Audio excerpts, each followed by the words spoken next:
رمضان مہربان۔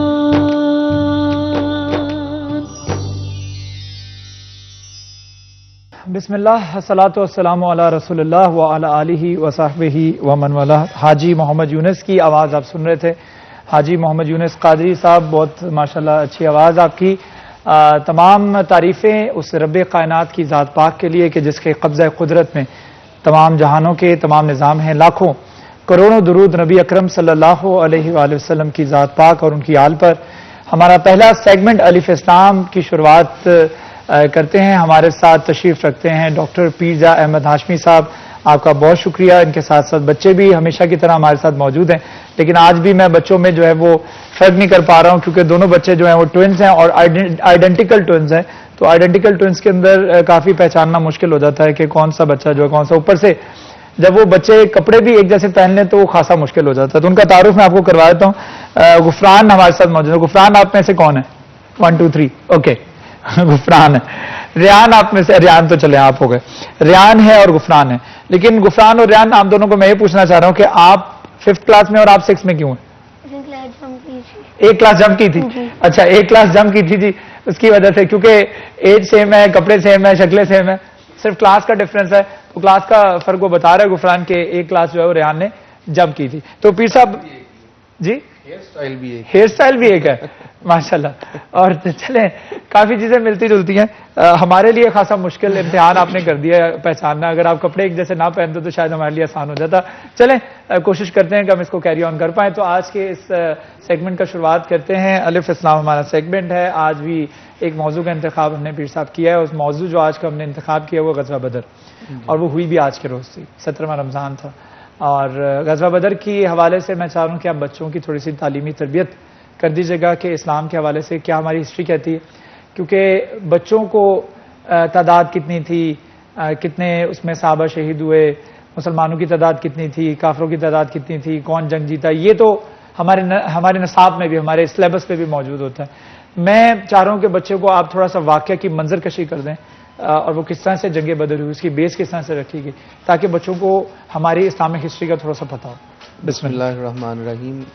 غزوہ بدر اپنی اہمیت کے اعتبار سے مسلمانوں کے ہاں ازحد اہم اور ضروری ہے، کیونکہ حق و باطل کی یہ جنگ تھی، اور اس کو یوم الفرقان بھی کہتے ہیں کہ حق اور باطل کے درمیان فرق کرنے والی۔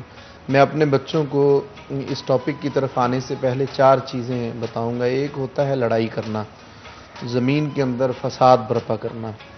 ایک ہوتا ہے جنگ کرنا، یعنی کسی خاص مقصد کو مد نظر رکھتے ہوئے کسی کے ساتھ جو لڑا جاتا ہے اس کو جنگ کہتے ہیں۔ ایک سریہ ہوتا ہے۔ سریہ یہ ہے کہ رسول اللہ صلی اللہ علیہ وسلم نے کسی لشکر کو ترتیب دیا ہو، خود اس میں شامل نہ ہوئے ہوں اور صحابہ اکرام کو بھیج دیا ہو، تو اس کو سریہ کہتے ہیں۔ اور غزوہ وہ ہے کہ جس میں رسول اللہ صلی اللہ علیہ وسلم نے خود شرکت کی ہو۔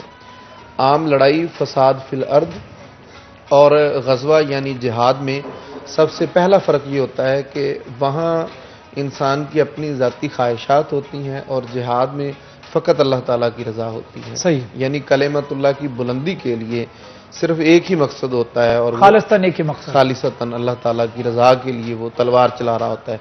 وگرنہ روئے زمین پر حکم یہ ہے کہ تو نے ایک بھی انسان کو قتل کیا تو یہ گویا پوری انسانیت کا قتل ہے۔ لیکن میدان جنگ میں یہ اجازت عطا فرمائے گی، کیوں؟ اس لیے کہ وہ لوگ جو دین متین کو برباد کرنا چاہ رہے تھے، جو اسلام کو ختم کرنا چاہ رہے تھے، اگر ان کے ساتھ جنگ نہ کی جاتی تو آج یہ منظر نہ ہوتا جس طرح ہم بیٹھے ہوئے ہیں۔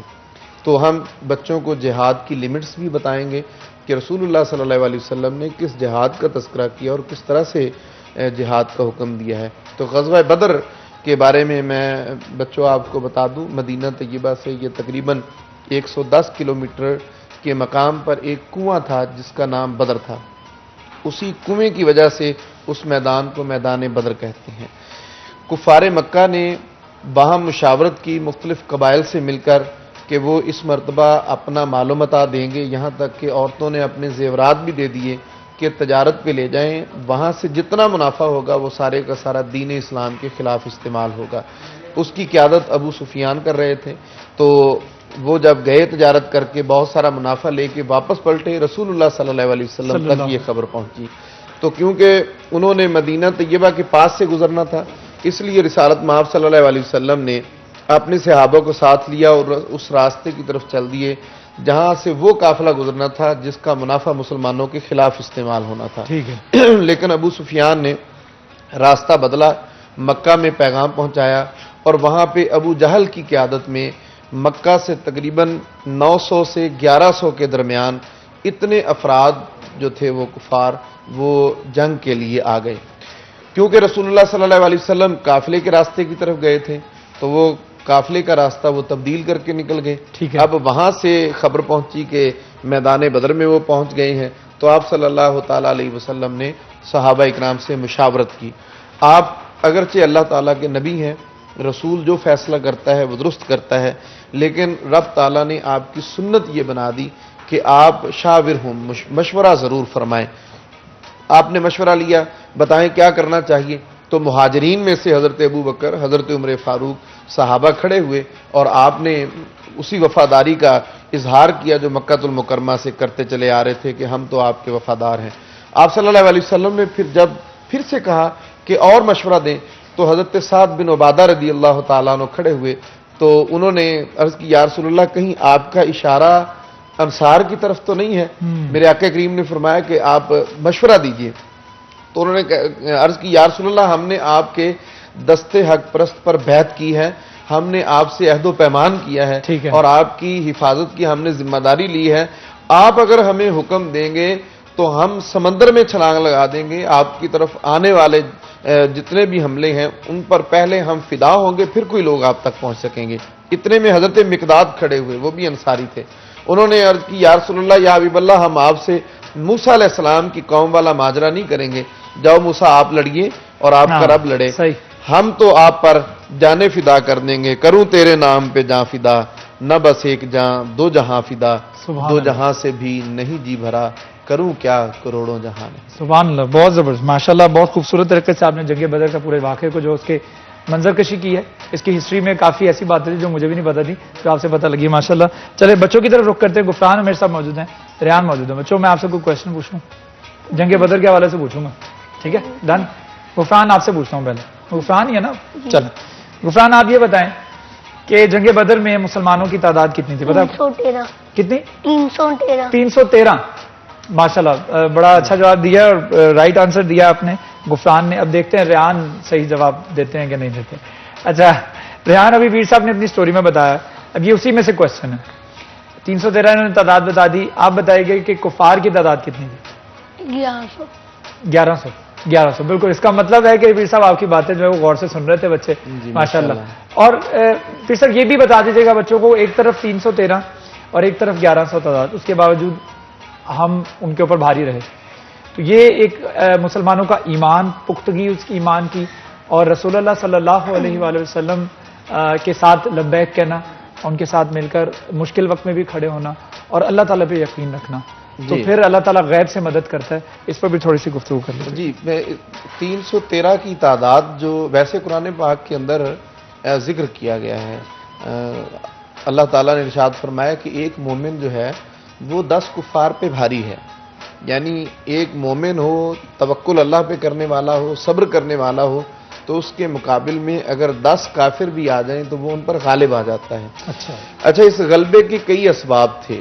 سب سے پہلا سبب تو یہ تھا کہ رسول اللہ صلی اللہ علیہ وسلم خود ان میں جلوہ گر تھے، رسالت مآب صلی اللہ علیہ وسلم کی موجودگی تھی، اور جو آپ ارشاد فرما رہے تھے وہاں تو جذبہ کی کیفیت یہ تھی کہ حضرت عمیر صحابی تھے، وہ عمر میں کم تھے تو وہ چھپتے پھر رہے تھے کہ کہیں مجھے اس وجہ سے پیچھے نہ چھوڑ دیا جائے کہ تم چھوٹے ہو، چلو تم رہنے دو۔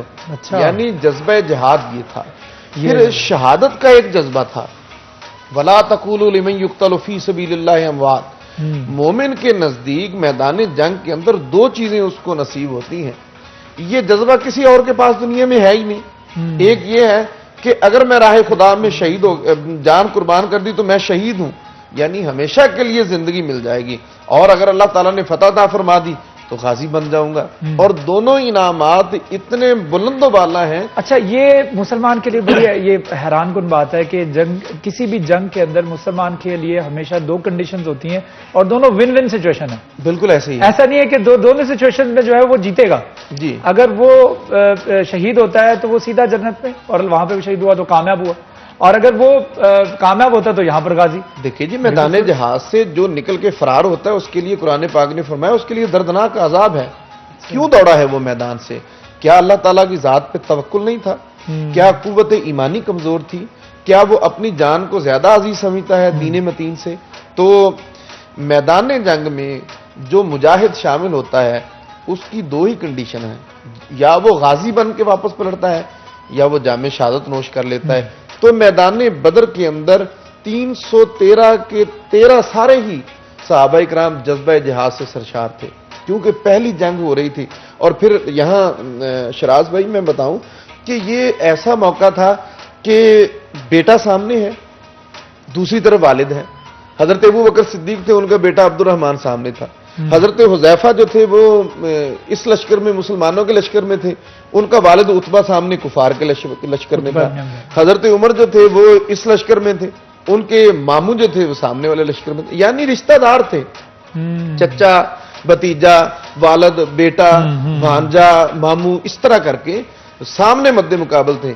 لیکن میدان بدر نے ہمیں یہ بتایا ہے کہ لا یؤمن احدکم حتی اکونا احب الیہ من والدہ و ولدہ والناس اجمعین. کوئی بھی اس وقت تک کامل ایمان والا نہیں ہو سکتا جب تک کہ اپنے اولاد سے بڑھ کر، والدین سے بڑھ کر، سب جہان کے لوگوں سے بڑھ کر مصطفیٰ کریم جسے عزیز نہ ہو جائیں. تو میدان بدر کے اندر صحابہ اکرام نے یہ نقشہ پیش کیا ہے، اگر کائنات میں سب سے زیادہ عزیز ہیں تو وہ حضرت محمد صلی اللہ علیہ وسلم کی ذات گرامی ہے اور اللہ تعالیٰ کی مرضی ہے. بالکل. چلیں ایک چھوٹا سا وقفے کے بعد جب دوبارہ حاضر ہوں گے تو عرفان اور ریان کے ساتھ جو گفتگو ہے وہ جاری رکھیں گے. ہمارے ساتھ رہے گا. رمضان مہربان.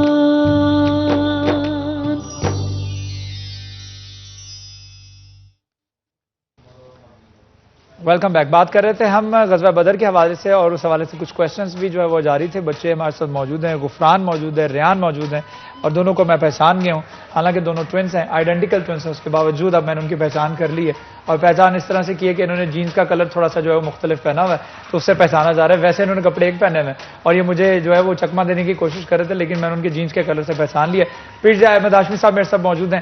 ہم گفتگو کر رہے تھے جنگ بدر کے حوالے سے اور جنگ بدر کے میں ملنے والے مسلمانوں کو جو سبق ہیں اس کے حوالے سے. تو غفران اور ریان سے جو ہے بات کرتے ہیں. ریان آپ یہ بتائیے گا، کوشچن پوچھوں اور کچھ جنگ بدر سے ریلیٹڈ پوچھوں گا، میں اس سرکل سے باہر نہیں جاؤں گا، ٹھیک ہے؟ پوچھ لوں چلے. اچھا یہ بتائیے گا ریان، آپ بتائیں کہ جنگ بدر میں مسلمانوں کی یعنی کہ جو صحابہ کرام تھے، کتنے صحابہ کرام جو ہیں وہ شہید ہوئے؟ 14. کتنے؟ 14 شہید ہوئے. 14 شہید ہوئے تھے. اس کی تصدیق 14 شہید. ٹھیک ہے. اور یہ بتائیے گا کہ آپ بتائیں غفران کہ جو مسلمانوں کا قافلہ ہے جنگ بدر میں اس کو لیڈ کون کر رہا تھا؟ حضرت محمد صلی اللہ علیہ وآلہ وسلم. اور ریان آپ بتائیے گا جو کفار کا قافلہ ہے اس کو کون لیڈ کر رہا ہے؟ ابو جہل لیڈ کر رہا ہے. بالکل. یہ بالکل بچوں کے ماشاءاللہ جو لٹنس ٹیسٹ میں نے کیا ہے اس میں بچے پاس ہوئے ہیں. تو پھر سب اس میں یہ بتا دیجیے گا کہ جہاد جو ہے اس کا کیا معنی ہے؟ بچوں کو یہ بتا دے گا جہاد جو ہے کتنا ضروری ہے ہمارا اور کتنا امپورٹنٹ ایلیمنٹ ہے ہمارے اسلام کا. اس پہ بھی ذرا اس میں ابتدا تو ہم یہ کریں گے قرآن پاک میں لفظ جہاد کن کن معنی کے لیے استعمال ہوا ہے تاکہ بچوں کو سمجھنے میں آسانی ہو. یہ کوشش سے ہے، جد و جہد سے ہے، یعنی کسی بھی کام کے لیے کوشش کرنا. اور قرآن پاک کے اندر لفظ جہاد 2 معنوں میں استعمال ہوا ہے. ایک ہے اللہ تعالیٰ کی بندگی میں کوشش کرنا اور اس کوشش میں لگے رہنا، اور دوسرا وہ جو کفار کے خلاف جنگ لڑی جاتی ہے اس معنی کے لیے یہ استعمال ہوا ہے. اصطلاحی طور پر اللہ تعالیٰ کی رضا کے لیے، کلمت اللہ کی بلندی کے لیے، پرچم اسلام کی بلندی کے لیے کفار کے ساتھ جنگ کرنا جس میں نفسانی خواہشات موجود نہ ہوں، ملک کو حاصل کرنا مقصود نہ ہو، جس میں انسان کی اپنی ذاتی انا نہ ہو. میں اس لیے چاہ رہا ہوں پھر صاحب کہ آپ تھوڑا سا اس کو مزید کلیریفائی کر دیں، کیونکہ ہمارے ہاں ایک جہاد کا بڑا ایک غلط ایک نیگیٹو اور منفی کانسیپٹ سا بنایا ہوا ہے، جہاد اور ہر کسی سے لڑ جاؤ اور کافروں کو جہاں دیکھو وہاں مار دو، ختم کر دو، اور ٹیررزم جو ہے وہ اس سے اٹیچ کیا جا رہا ہے۔ تو میں چاہ رہا ہوں اس میں اس چیز کو کلیئر کر دیجیے گا کہ جہاد ہمارا اسلام کے حوالے سے، اس حوالے سے جو ہے جہاد کی کیا ڈیفینیشن ہے؟ اسلام کے اندر جہاد کا یہ نقشہ تو ہے ہی نہیں کہ آپ مساجد میں جا کے دھماکہ کر دیں، کسی کی عبادت گاہ کو اڑا دیں، آپ جہاں لوگ کھیلتے ہیں، پارک ہیں، پکنک پوائنٹ ہیں، ان کو آپ تباہ کر دیں، اور جہاں پہ لوگ آتے جاتے ہیں، رش والی جگہ ہیں جہاں پہ، وہاں آ کے دھماکے کرنے لگے۔ اسلام نے تو ایسے کسی کی جہاد کا تصور ہی نہیں ہے، بلکہ آپ دیکھیے کہ اسلام کرتا کیا ہے۔ رسول اللہ صلی اللہ علیہ وسلم محو سفر تھے اور سامنے اسی راستے پر ایک کتیا اپنے بچوں کو دودھ پلا رہی تھی۔ آپ صلی اللہ علیہ وسلم نے فرمایا صحابہ اکرام سب اپنا راستہ بدل لو۔ یا رسول اللہ کوئی جنگی اسٹریٹجی ہے کہ یہ آپ نے حکم ارشاد فرمایا آمنا و صدقنا؟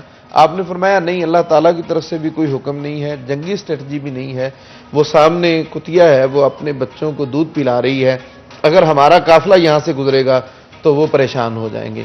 اسلام یہ کہتا ہے کہ ایک جانور بھی ان کی وجہ سے پریشان نہ ہو۔ حضرت سلیمان علیہ السلام نے اپنا سارا قافلہ روک لیا تھا، قرآن پاک فرما رہا ہے کہ جب چونٹیوں کی سردارنی نے کہا نا، کہ ملکہ نے کہا سب بلوں میں چلی جاؤ، سلیمان کا قافلہ آ رہا ہے، تو آپ نے سارا قافلہ روک دیا تھا۔ یعنی جہاں پہ حشرات کے لیے نبی اللہ اپنے قافلے کو روک دیں، جہاں پہ ایک جانور کے لیے رسول اللہ صلی اللہ علیہ وسلم قافلہ بدل دیں، تو اس اسلام کے اندر ایک عام عبادت کرنے والے کو، ایک عام انسان کو، چلتے پھرتے کو کہاں پہ اجازت دے گا اسلام اس کی قتل کی؟ دیکھیے میں اپنے بچوں کو بھی بتاتا ہوں، سننے والوں کو بھی، جب بھی رسول اللہ صلی اللہ علیہ وسلم بھیجا کرتے تھے کچھ ایسی لیمٹس ہیں جو بیان کی گئی ہیں۔ سب سے پہلی، عورتوں کو قتل نہیں کرنا، بچوں کو قتل نہیں کرنا، بوڑھوں کو قتل نہیں کرنا۔ رسول اللہ صلی اللہ علیہ وسلم نے فرمایا کہ جانوروں کو قتل نہیں کرنا، پھلدار درختوں کو نہیں کاٹنا، فصلوں کو نہیں کاٹنا۔ آپ نے فرمایا جو اپنے گھروں میں ٹھہرے ہوئے ہیں ان کے ساتھ جنگ نہیں کرنا، کوئی عبادت میں مشغول ہے، عبادت گاہوں میں ہے، ان کے ساتھ جنگ نہیں کرنا۔ میدان جنگ میں بھی آ جائیں تو وہاں بھی 3 کنڈیشنز پیش کی جاتی تھیں۔ سب سے پہلے کہا جاتا تھا آپ اسلام قبول کر لیں، فخلو سبیلہم، اگر توبہ کر لیں، نماز پڑھنے لگ جائیں، زکوٰۃ ادا کر لیں، آپ ہمارے ہی بھائی ہیں، جی ہم نہیں کریں گے۔ پھر دوسرا آپشن ہوتا تھا آپ عیسائی ہیں، عیسائی رہیں، یہودی ہیں، یہودی رہیں، ہمارے ماتحت ہو جائیں، جزیہ ادا کریں، ہم آپ کے جان مال عزت کی حفاظت کریں گے۔ اب اگر اس کو قبول کر لیا تو پھر بھی جنگ نہیں ہوئی۔ اچھا جہاد پھر یہ بتا دیجیے گا کہ جہاد فرض ہے، اور اگر فرض ہے تو کن پر فرض ہے؟ جی میں یہ عرض کرتا ہوں، آخری پوائنٹ یہ بتا لوں میں، تو آپ صلی اللہ علیہ وسلم نے جو لیمٹس بتائی تھی نا، اس میں پھر آخری بات یہ ہوتی تھی، وہ یہ کہتے تھے کہ ہم آپ سے صرف جنگ کریں گے۔ اب اگر جب انہوں نے مطالبہ کیا جنگ کرنے کا تو پھر جنگ ہوا کرتی تھی، یہ جہاد تھا۔ آپ صلی اللہ علیہ وسلم نے دشمن کو جلانے سے منع کیا، آگ میں جلانا نہیں ہے، مسلح کرنے سے منع کیا، ناک کان آنکھ کاٹنے سے منع کیا۔ جو جہاد، یہ تو جتنی میں نے لیمٹس بتائی ہیں، اس کے بعد جنگ، اچھا اسی سے ریلیٹڈ ہے وہ جو قیدی پکڑے تھے پھر ان کے ساتھ کیا سلوک کیا تھا؟ اللہ اکبر، آپ دیکھیے نا ان قیدیوں کو صحابہ کرام، یہ بچوں آپ نے سننا ہے ذرا، صحابہ کرام کے درمیان ان کو تقسیم کر دیا، کیونکہ اس وقت اس طرح جیلوں کا سسٹم تو نہیں تھا، یہ تو حضرت عمر فاروق کے دور میں یہ سہولت میسر کی گئی کہ رسالت مآب صلی اللہ علیہ وسلم کے دور میں جو 70 قیدی بن کے آئے تھے، آپ نے صحابہ میں ان کو تقسیم کر دیا تھا، اور صحابہ نے پھر ان کی خدمت اس طرح سے کی ہے، خود کھانا نہیں کھایا اور قیدی کو کھانا کھلایا ہے۔ آپ صلی اللہ علیہ وسلم نے ان کے ساتھ حسن سلوک فرمایا ہے۔ میں یہاں اسلام کے جہاد کا جو نقشہ پیش کرنا چاہ رہا ہوں وہ یہ ہے، یقیناً اسلام کے اندر ہم جہاد کو چھٹا رکن کہتے ہیں، لیکن ایک ریاست میں رہتے ہوئے کیا ہر ایک کو اجازت ہے جہاد کرنے کی؟ ایسا نہیں ہے اسلام نے، بلکہ ہم ایک اسلامی ریاست کے رہنے والے ہیں، جہاد کی ذمہ داری ہماری افواج پاکستان کی ہے، ہم ان کے ساتھ جب وہ کہیں گے رضاکارانہ طور پہ شامل ہو جائیں گے، لیکن ہمیں اس چیز کی اجازت نہیں ہے کہ ہم میں سے ہر ایک بندہ اسلحہ اٹھا کے چل نکلے اور کہے کہ میں مجاہد ہوں، اور جس کو مرضی چاہے وہ قتل کر دے، اس کو غیر مسلم کہہ کے، مشرک کہہ کے مار ڈالا جائے، یا اس کو اقلیت کہہ کے مار ڈالا جائے، یا کسی اور وجہ سے۔ ایسی نہ ہمارا قانون اجازت دیتا ہے اور نہ اسلام کے اندر اس کی کوئی گنجائش ہے۔ ٹھیک ہے، دارالحکومت اس کو لیڈ کرتی ہے، اسی لیے ہمارے جرنیل موجود ہیں، ان کے ماتحت سپہ سالار ہیں، پوری افواج پاکستان ہیں، ان کے ماتحت رینجرز ہیں، پورا ایک سسٹم اور نظام ہے ہاں جس وہ کا ہر اللہ ایک نے پر حکم ٹھیک ہے، دی. اس طرح سے ہم فرض اس نہیں کے ہے. ماتحت ہیں. ٹھیک ہے. ڈاکٹر پیرزا احمد ہاشمی صاحب ہمارے ساتھ موجود تھے. پیارے پیارے بچے موجود تھے، دونوں ٹوئنس ہیں، غفران اور ریان. آپ لوگوں نے سیکھا پیر صاحب سے؟ ماشاء اللہ. چلیں امید کرتے ہیں کہ آپ کے بچوں نے بھی، جو ہمارے ویورز ہیں ان کے بچوں نے بھی بہت کچھ سیکھا ہوگا. ہمیں بڑا فیڈ بیک ملتا ہے اور بڑا پازیٹیو فیڈ بیک ملتا ہے، جس کے لیے ہم بڑے شکر گزار ہیں. پیر صاحب آپ کا بھی بہت شکریہ، بچوں آپ کا بہت شکریہ ہمیں جوائن کرنے کے لیے. ایک چھوٹا سا وقفے کے بعد دوسرے سیگمنٹ میں دوبارہ حاضر ہوں گے. ہمارے ساتھ رہے گا. رمضان مہربان.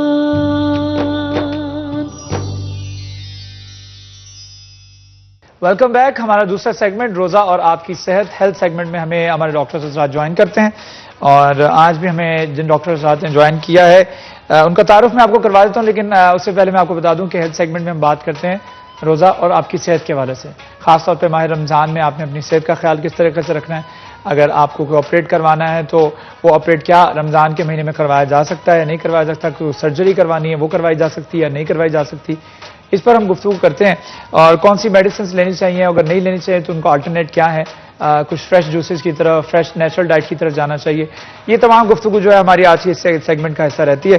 تو اپنے ڈاکٹر کا میں تعارف آپ کو کروا دیتا ہوں. ڈاکٹر محمد دل اویز مجاہد صاحب ہمارے ساتھ تشریف رکھتے ہیں. آپ assistant professor surgery allied hospital سے آپ کا تعلق ہے، اور اس کے ساتھ ساتھ پریزیڈنٹ ہیں آپ روٹری کلب فیصلہ آباد کے بھی. Sir thank you so much for joining. بہت شکریہ آپ کا ہمیں جوائن کرنے کے لیے. بڑا اچھا لگا ٹو ہیو یو آن آور شو. میں بات کرنا چاہ رہا ہوں آج سرجری کے حوالے سے، because you are a surgeon.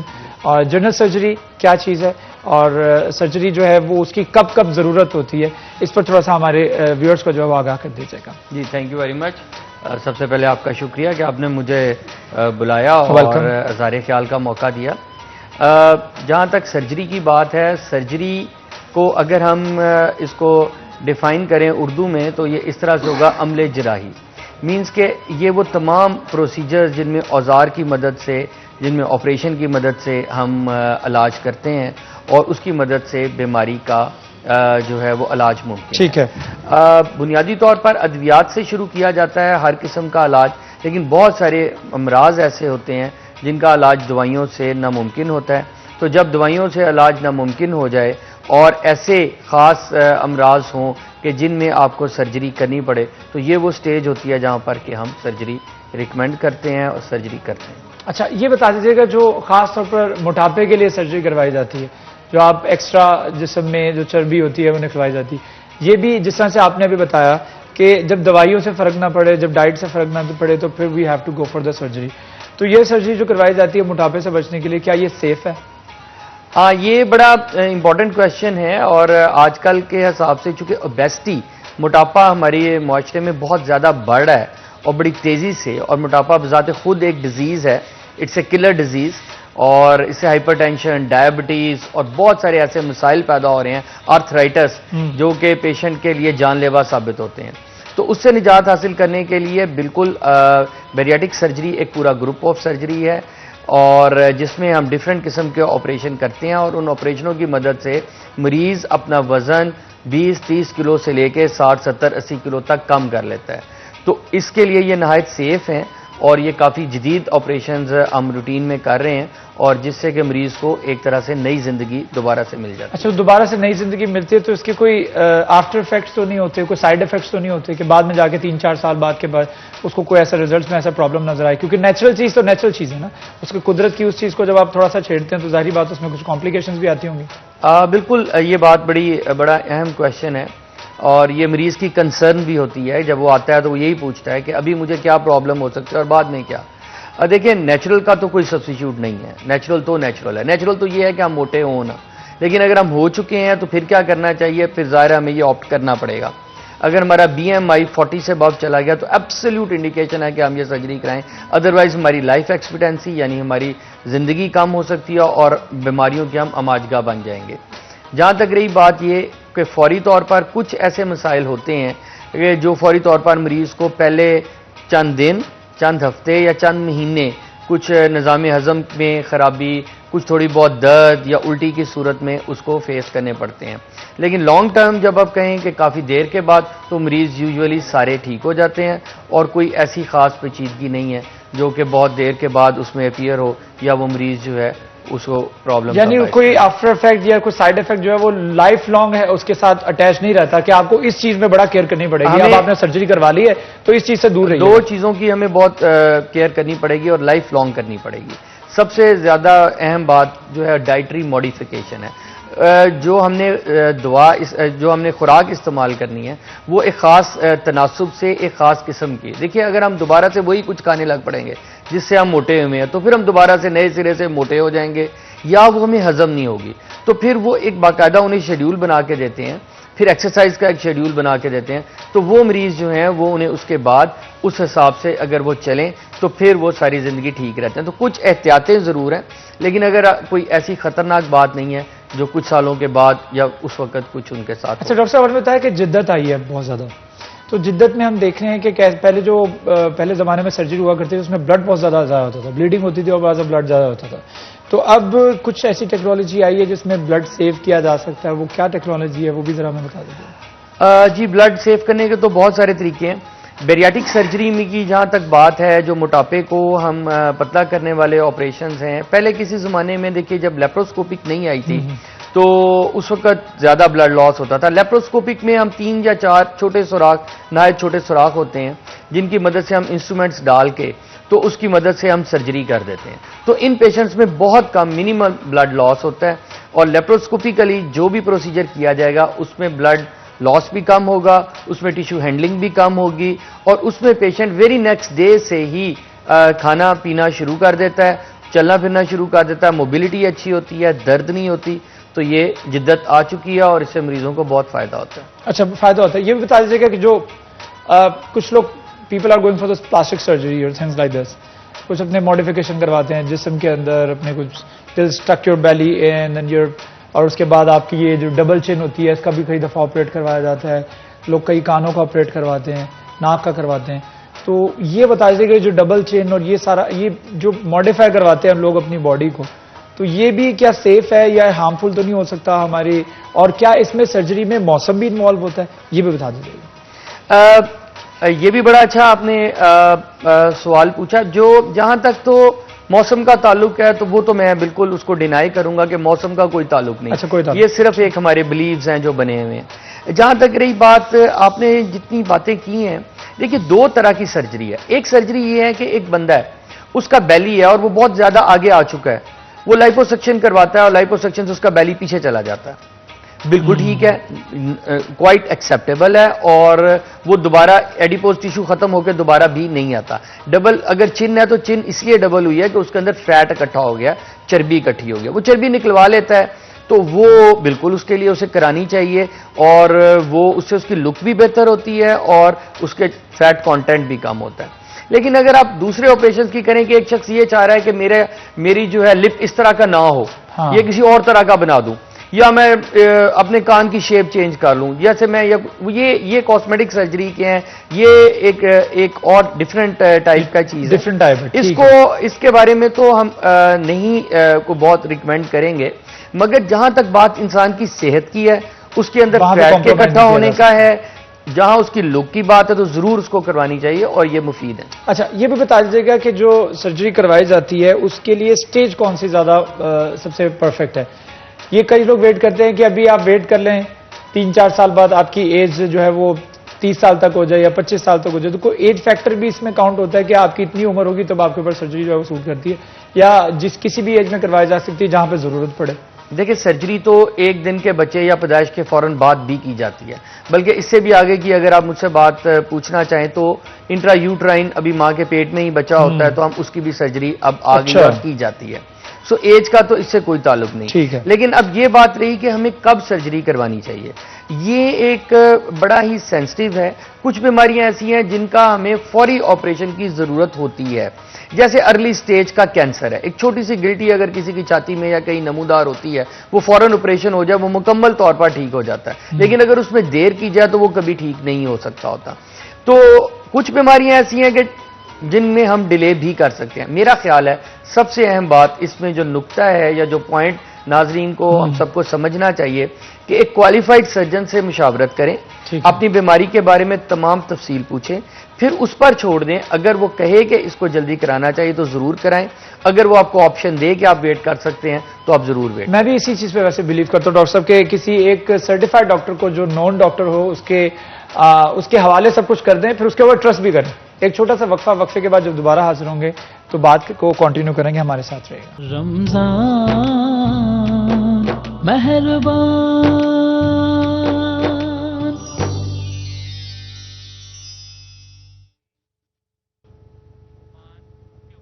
Doctor دل اویس مجاہد میرے ساتھ تشریف رکھتے ہیں۔ ہم گفتگو کر رہے تھے سرجری کے حوالے سے، رمضان روزہ اور آپ کی صحت کے حوالے سے ہمارا ہیلتھ سیگمنٹ جاری ہے۔ ڈاکٹر صاحب سے گفتگو کو جاری رکھتے ہیں۔ ڈاکٹر صاحب رمضان کے مہینے کی بات کرتے ہیں، ماہ رمضان میں خاص طور پر کن ایسی بیماریوں کو آپ مینشن کرنا چاہیں گے کہ جو بیماری ورس بھی ہو سکتی ہے ماہ رمضان میں خاص طور پر، اور ایسی بھی ورس ہو جائے کہ جس کی سرجری کی ضرورت پڑے، تو ایسی کون سی بیماریاں ماہ رمضان میں لاحق ہو سکتی ہیں؟ جی بالکل، چونکہ ماہ رمضان جا رہا ہے اور جہاں پر ماہ رمضان کی بہت ساری روحانی اور جسمانی ہمیں فضیلتیں اور بہت سے فوائد حاصل ہوتے ہیں، وہاں پر کچھ بیماریاں ایسی ہیں جن کا براہ راست جن کے اندر شدت آ جاتی ہے روزے کی حالت میں رہنے سے، جن میں ٹاپ آف دی لسٹ جو ہم دیکھیں وہ پیپٹک السر ہے، یعنی جس کو ہم میدے کا یا آنت کے پہلے حصے کا السر کہتے ہیں۔ یہ فاسٹنگ سے ہوتی ہے؟ جی یہ ایسے ہوتی ہے، فاسٹنگ سے ہوتی نہیں ہے، لیکن جن مریضوں کو یہ ہو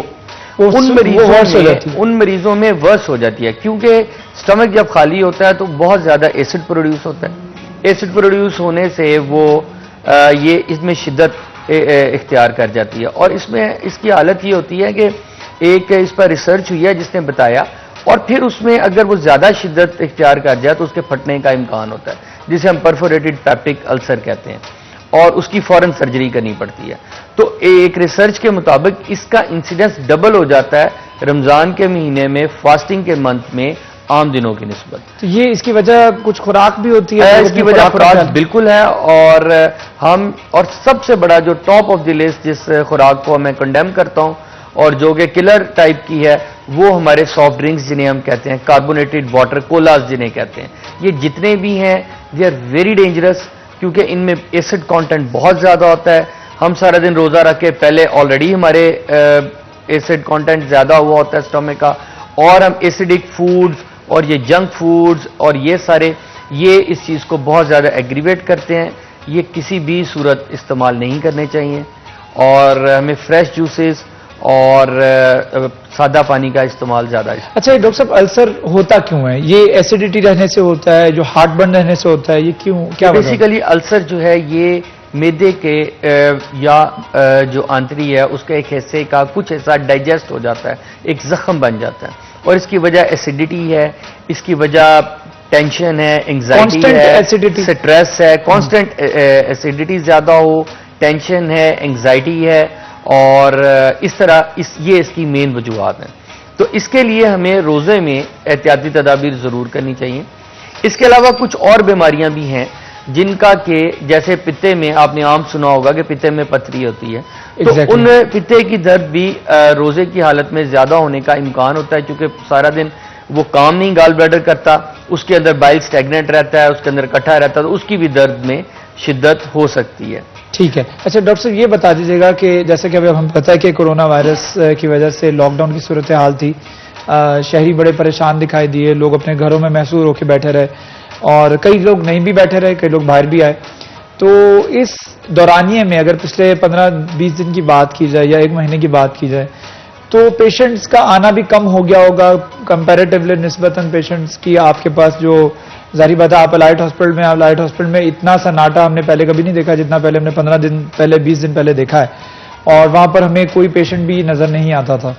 تو ہمیں واقعی میں او پی ڈیز بھی ہماری خالی ہوئیں، پیشنٹس کا آنا بند ہو گیا، تو لوگوں کے پرابلمس تو کم نہیں نہ ہوئے، ان کی بیماریاں یا ان کی شکایات جو ہیں وہ تو کم نہیں ہوئی، وہ تو ہیلتھ سیکٹرز میں اگر بات خصوصی طور پہ کی جائے تو ہیلتھ پرابلمس تو لوگوں کی کنٹینیوسلی ساتھ ساتھ چل رہی ہیں لائف کے، تو اس کو کس طرح سے ڈیل کیا گیا لائٹ ہاسپٹل کی جانب سے، یہ تھوڑا سا بتائیے گا۔ جی یہ اس کا جواب یہ ہے جی کہ اس کے لیے ایک بڑی اچھی اور بڑی خوبصورت پلاننگ کی گئی ہے، اور میں اس بات کا بلا شبہ سارا کریڈٹ جو ہے وہ جو ہمارے وائس چانسلر ہیں پروفیسر ڈاکٹر ظفر علی چودھری صاحب ان کو، اور جو ہمارے پروفیسرز ہیں جن میں top of the list professor doctor Javed Iqbal صاحب ہیں، ان لوگوں کو جس محنت اور جس خوبصورتی سے یہ اس چیز کو مینیج کر رہے ہیں.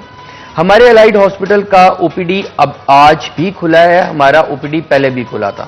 ہم اپنے پیشنٹس کو دیکھ رہے ہیں اور اس چیز کا پورا یقین کر رہے ہیں کہ انہیں کسی قسم کی کوئی دشواری نہ آئے. وہاں پر سوشل ڈسٹینسنگ کا ایک خاص طریقہ ہے. وہاں پر سارے پیشنٹ سینیٹائزر گیٹ سے گزر کے جاتے ہیں، وہاں سارے پیشنٹ ماسک پہن کے جاتے ہیں، اور وہاں 1 ڈاکٹر 1 روم کی پالیسی رکھی جا رہی ہے، اور وہاں سے کورونا کی سپریڈ کا کوئی امکان نہیں. یعنی کہ ایک طرف تو ہم مریضوں کو دیکھ رہے ہیں اور دوسری طرف ہم ان کا جو ہے وہ مکمل طور پر خیال بھی کر رہے ہیں کہ کہیں ان سے ڈاکٹروں کو یا ڈاکٹروں سے ان کو کورونا نہ ہو جائے. ٹھیک ہے، لوگوں کے اندر یہ ایک تاثر رہا ہے اور میں اس چیز کو کلیئر کرنا چاہ رہا ہوں آپ کے توسط سے کہ لوگوں میں تاثر یہ تھا کہ لوگ الائٹ ہاسپٹل جاتے تھے سوچتے تھے کہ یہاں پہ کورونا پیشنٹ ایک دفعہ لایا گیا تھا تو یہاں پر جو کورونا اسپریڈ ہونے کا خدشہ بہت زیادہ ہے تو بھائی ہاسپٹل سے تو بہت زیادہ دور رہو.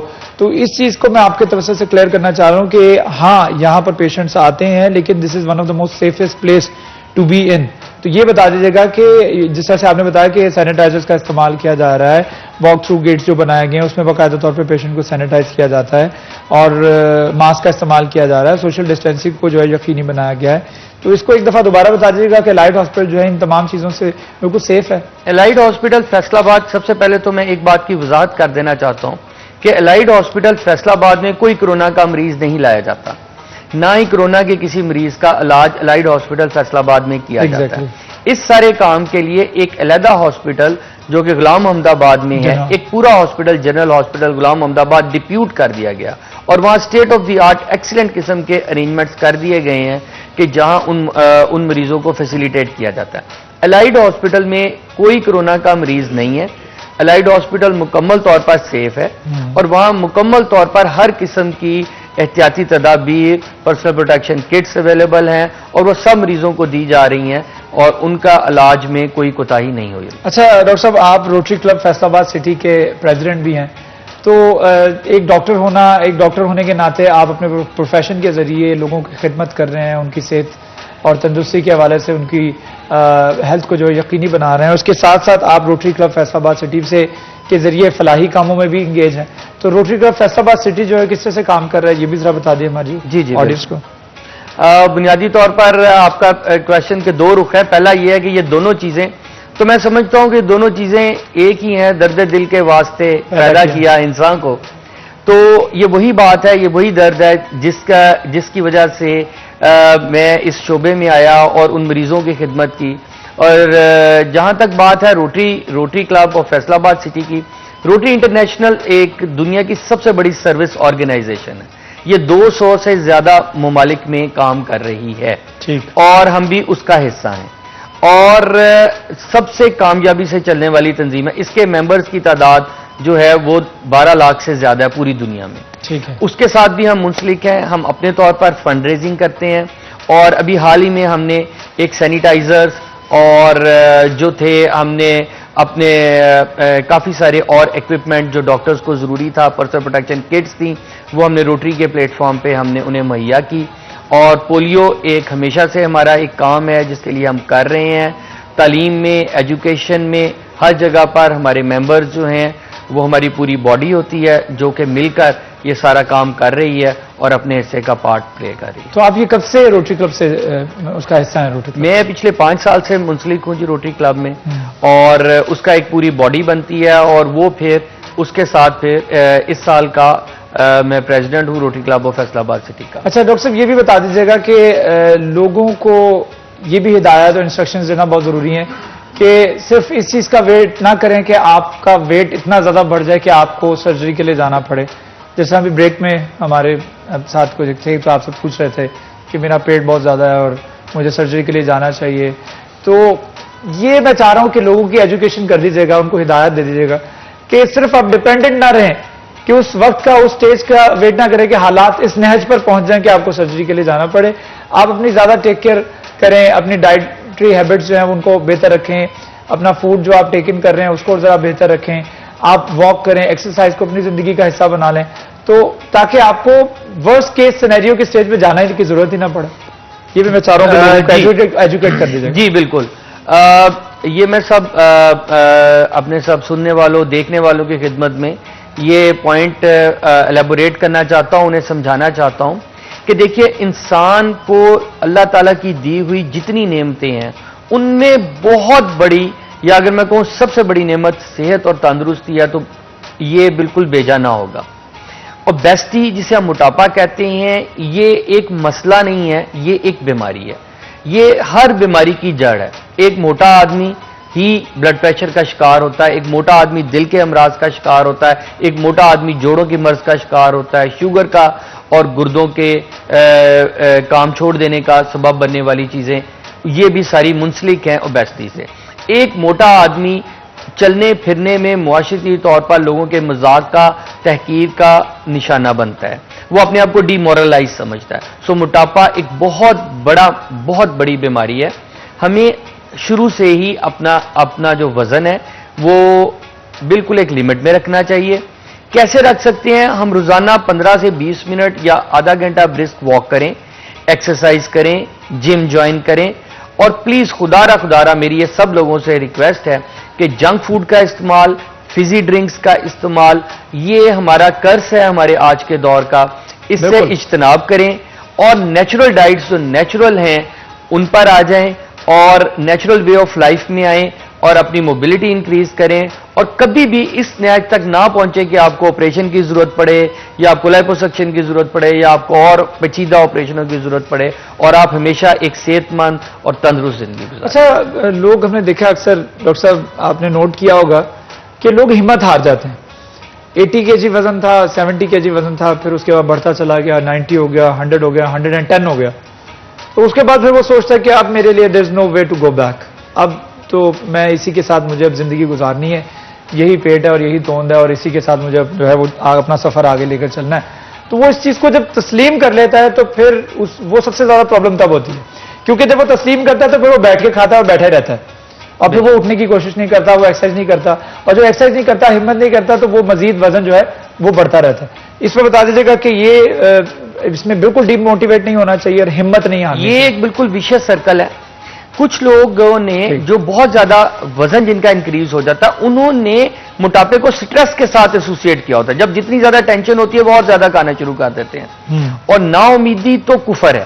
سو اس لیے انہیں پر امید رہنا چاہیے. ہم ان کی مدد کے لیے, ہم ان کی ہیلپ کے لیے ہیں, اور ان کو مسلسل اپنے وزن میں کم کرنے کا سوچنا چاہیے, ایکسرسائز کرنی چاہیے, ہر طریقہ اختیار کرنا چاہیے, اور اگر اس میں وہ ناکامیاب ہو سک رہے ہوں تو پھر ان کو چاہیے کہ وہ پھر سرجری کروائیں, اور اس سے بالکل یہ لاسٹ اسٹیج ہے سرجری کا. ڈاکٹر دل آویز مجاہد صاحب میرے ساتھ موجود تھے. ڈاکٹر صاحب آپ کا بہت شکریہ. ہمارا سیگمنٹ ختم ہوا چاہتا ہے, لیکن اس سے پہلے میں آپ کو بتا دوں کہ آپ نے اگر شاپنگ کرنی ہے عید کی اور عید کے حوالے سے تیاری کرنے ہیں تو اسٹائلو کا جو برانڈ ہے, جو وہ فیشن کا لیڈنگ برانڈ ہے, جو پاکستان کے اگر لیڈنگ برانڈز کا نام لیا جائے تو اس میں اسٹائلو برانڈ جو ہے وہ ٹاپ آف دا لسٹ ہے, اور اسٹائلو سے آپ شاپنگ کریں. اسٹائلو جو ہے وہ خواتین کے لیے سر سے پاؤں تک, یعنی بیگز ہیں, اس میں ہینڈی بیگز ہیں, اس میں شوز ہیں, اس میں سینڈلز ہیں, اس میں ہیل پمپس ہیں, اور یہ تمام جو اسٹائلو کی مختلف ویرائٹی جو ہے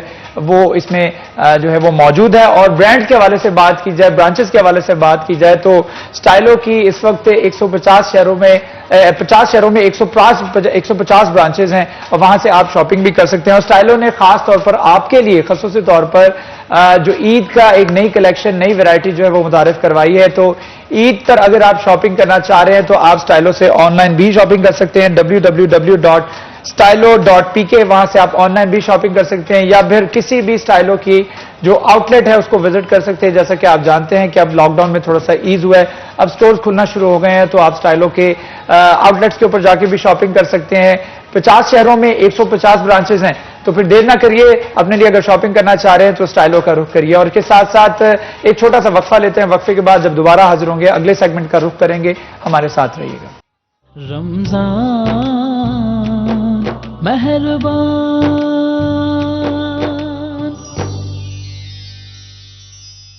بہت ہی خوبصورت, ماشاءاللہ, بہت ہی خوبصورت. سنا ہے آپ ہر عاشق کے گھر تشریف لاتے ہیں, میرے گھر میں بھی ہو جائے چراغاں یا رسول اللہ صلی اللہ علیہ وآلہ وسلم. اپنے نیکسٹ سیگمنٹ کا تیسرے سیگمنٹ کا آغاز کرتے ہیں. ہمارے ساتھ ہمارے ججز صاحبان موجود ہیں. ان کا تعارف میں آپ کو کروا دیتا ہوں. صابر سردار صاحب ہمارے ساتھ تشریف رکھتے ہیں. صابر صاحب السلام علیکم, بہت شکریہ آپ جوائن کرنے کے لیے. سید تجمل شاہ صاحب ہمارے ساتھ تشریف رکھتے ہیں. تجمل صاحب السلام علیکم, کیسے ہیں آپ؟ ان کے ساتھ ساتھ پیر جا احمد ہاشمی صاحب تشریف رکھتے ہیں. ان کی آواز بھی آپ سن رہے تھے, ماشاءاللہ بہت ہی خوبصورت کلام انہوں نے پیش کیا.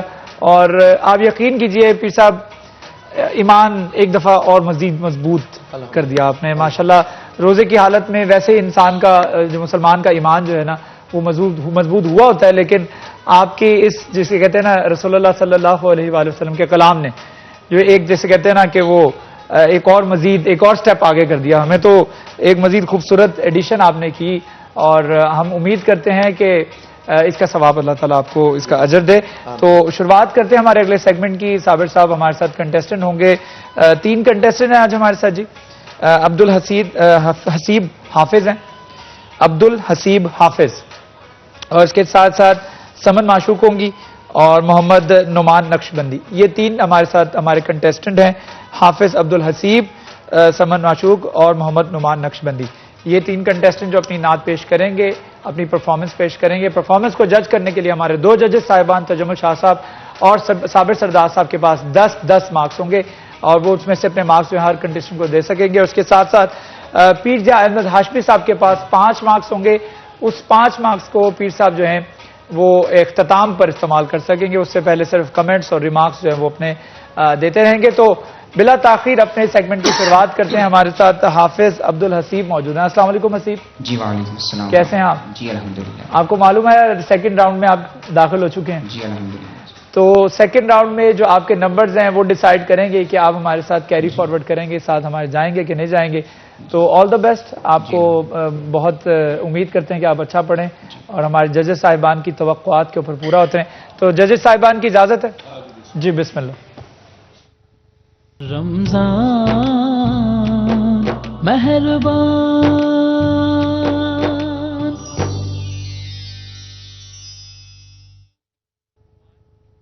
Welcome back. عبد الحسیب, حافظ عبد الحسیب ہمارے ساتھ موجود تھے, جن کی آواز آپ سن رہے تھے. بریک پہ جانے سے پہلے ہمارے ججز صاحبان ہمارے ساتھ تشریف رکھتے ہیں. ان کا ویو, ان کے ریمارکس اور ان کے مارکس آج پتہ کر لیتے ہیں. تو میں شروعات کرنا چاہوں گا سید تجمل شاہ صاحب سے. تجمل شاہ صاحب بتا دیجیے گا کہ کیسا پڑھا ہے حافظ صاحب نے اور کتنے مارکس ملیں گے؟ جی حافظ صاحب نے بہت خوبصورت پڑھایا جی. حضرت علامہ اقبال کا کلام تھا, بہت اعلیٰ کلام, اور پڑھنے میں بھی انہوں نے ان کا اتار چڑھاؤ بڑا خوبصورت تھا. تو ماشاءاللہ ہم نے مزہ کتنے لیا. مارکس ملیں گے عبد الحسیب کو سید تجمل شاہ صاحب کی جانب سے 7 مارکس. واو, آج تو بڑا دل کھولا آپ نے شروعات میں ہی ماشاءاللہ. تو صابر سردار صاحب کیا کہیں گے, پہلے یہ بتائیے. دیکھیں جی, انہوں نے بہت اچھی نعت پڑھی ہے, اور جس راگ میں انہوں نے نعت پڑھی ہے, یہ راگ ایسا ہے کہ اس کا اوپر مزہ بہت آتا ہے. یہ راگ اوپر مزہ کرتا ہے, اوپر پریشر بن جاتا ہے, اس کا بہت اثر ہوتا ہے. لیکن وہ اوپر گئے ہیں, بہترین ہے, اچھا تھا. تو یعنی جس طرح یہ ٹیون پڑھی گئی ہے, بڑی پرانی ٹیون سنتے آ رہے ہیں, نعت سنتے آ رہے ہیں, اس کے حساب سے اس نے اپنی کیپیسٹی کے حساب سے بہترین پڑھا. اچھا پڑھا. چلیں کتنے مارکس ملیں گے جی؟ 6 مارکس. صابر سردار صاحب کی جانب سے حافظ عبد الحسیب کو 6 مارکس دیے گئے ہیں. سید تجمل شاہ صاحب کی جانب سے 7 مارکس دیے گئے ہیں, اور یہ 13 مارکس بن گئے ہیں. پیر جا احمد ہاشمی صاحب کیا کہنا چاہیں گے؟ کلام اچھا تھا, اچھا پڑھا ہے. مجھے کلام میں کئی مقامات پر ایسے محسوس ہوا ہے کہ جیسے جو ان کو طرز اگلے لفظ پہ لگانی چاہیے تھی, وہ اپنی اس ٹیون کو پہلے لفظ پہ لگا کے تو پھر اس لفظ پہ پہنچے ہیں. جس طرح کہ لوح بیتو قلم بیتو, اس میں لوح کے اوپر انہوں نے ایک طرز بنائی, پھر جو قلم پہ جا کے جو لے کے مطابق ان کو جانا چاہیے تھا قلم کے اوپر, وہ پہلے اس کو تھوڑا سا ادا پہلے لفظ پہ کر دیا ہے. اچھا, اور پھر اگلے لفظ پہ وہ گئے ہیں. اچھا پڑھا ہے ماشاءاللہ, کلام بھی اچھا تھا. بڑا باریک بینی سے آپ نے اس کا تجزیہ کیا ماشاءاللہ. چلیں میں دوبارہ سے ریپیٹ کر دیتا ہوں. حافظ عبد الحسیب جنہوں نے ابھی پرفارمنس اپنی پیش کی, اپنا نعتیہ کلام جو پیش کیے, اس پر صابر سردار صاحب نے 6 مارکس دیے, سید تجمل شاہ صاحب نے 7 مارکس دیے, پیرزا احمد ہاشمی صاحب کے مارکس جو ہیں وہ اینڈ پہ کاؤنٹ ہوں گے، لیکن ابھی عبدالحسیب کے پاس جو ہیں وہ 13 مارکس ہیں، اور یہ ایک اچھا جو ہے وہ انیشیٹ ہوا ہے۔ ایک جملہ میں نے ایڈ بھی کرنا ہے، جی اور وہ پیر یہ صاحب، ہے کہ اگر تو وہ اپنی سر کے اوپر قائم رہتا ہے نا تو پھر یہ اتنا مسئلہ نہیں ہوتا جس طرح صابر صاحب نے کل فرمایا تھا، لیکن جب وہ اپنی لے میں جھول لے کے آتا ہے نا اس وقت یہ نقص ہوتا ہے، یعنی اس میں کمی واقع ہو رہی ہوتی ہے، تو اس کو مینشن کرنے کا مطلب یہ ہے۔ اور جو میں نے کہا ہے یہ ان کو جب سنیں گے بعد میں بیٹھ کر یوٹیوب پہ تو جو کہا ہے یہ ایسے ہی ہے۔ ٹھیک ہے منوان، ایسے ہی ہے۔ چلیں ہم سیگمنٹ کو آگے بڑھاتے ہیں، ہمارے ساتھ سمن معشوق موجود ہیں۔ السلام علیکم سمن، کیسی ہیں آپ؟ ٹھیک ٹھاک ہے، تیاری ہے پوری؟ جی الحمد آپ کو پتا ہے کہ سیکنڈ راؤنڈ شروع ہو چکا ہے، اور سیکنڈ راؤنڈ کا مطلب یہ ہے کہ اب آپ کو بھرپور تیاری کے ساتھ آنا پڑے گا، اور بھرپور تیاری ہوگی تبھی آپ کے مارکس ڈیسائیڈ کریں گے کہ آیا کہ آپ ہمارے ساتھ آگے چل رہی ہیں یا نہیں چل رہی ہیں۔ تو اپنی بھرپور جتنی آپ کی پریکٹس ہے اس کو آج پورا زور لگا کے جو ہے نا آپ نے پرفارمنس پیش کرنی ہے اپنے ججز صاحبان کے سامنے، ٹھیک ہے جی؟ چلیں ججز صاحبان اجازت ہے جی؟ جی بسم اللہ۔ رمضان مہربان،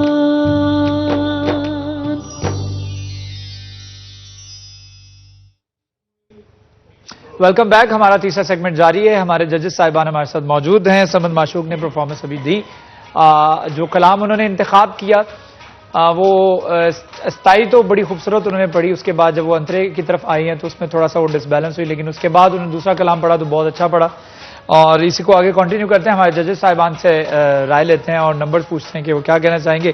صابر سردار صاحب کیا کہنا چاہیں گے؟ سمن نے کیسا پڑھا، کتنے مارکس دینا چاہیں گے؟ جی بسم اللہ، بیٹی نے بہت اچھا پڑھا۔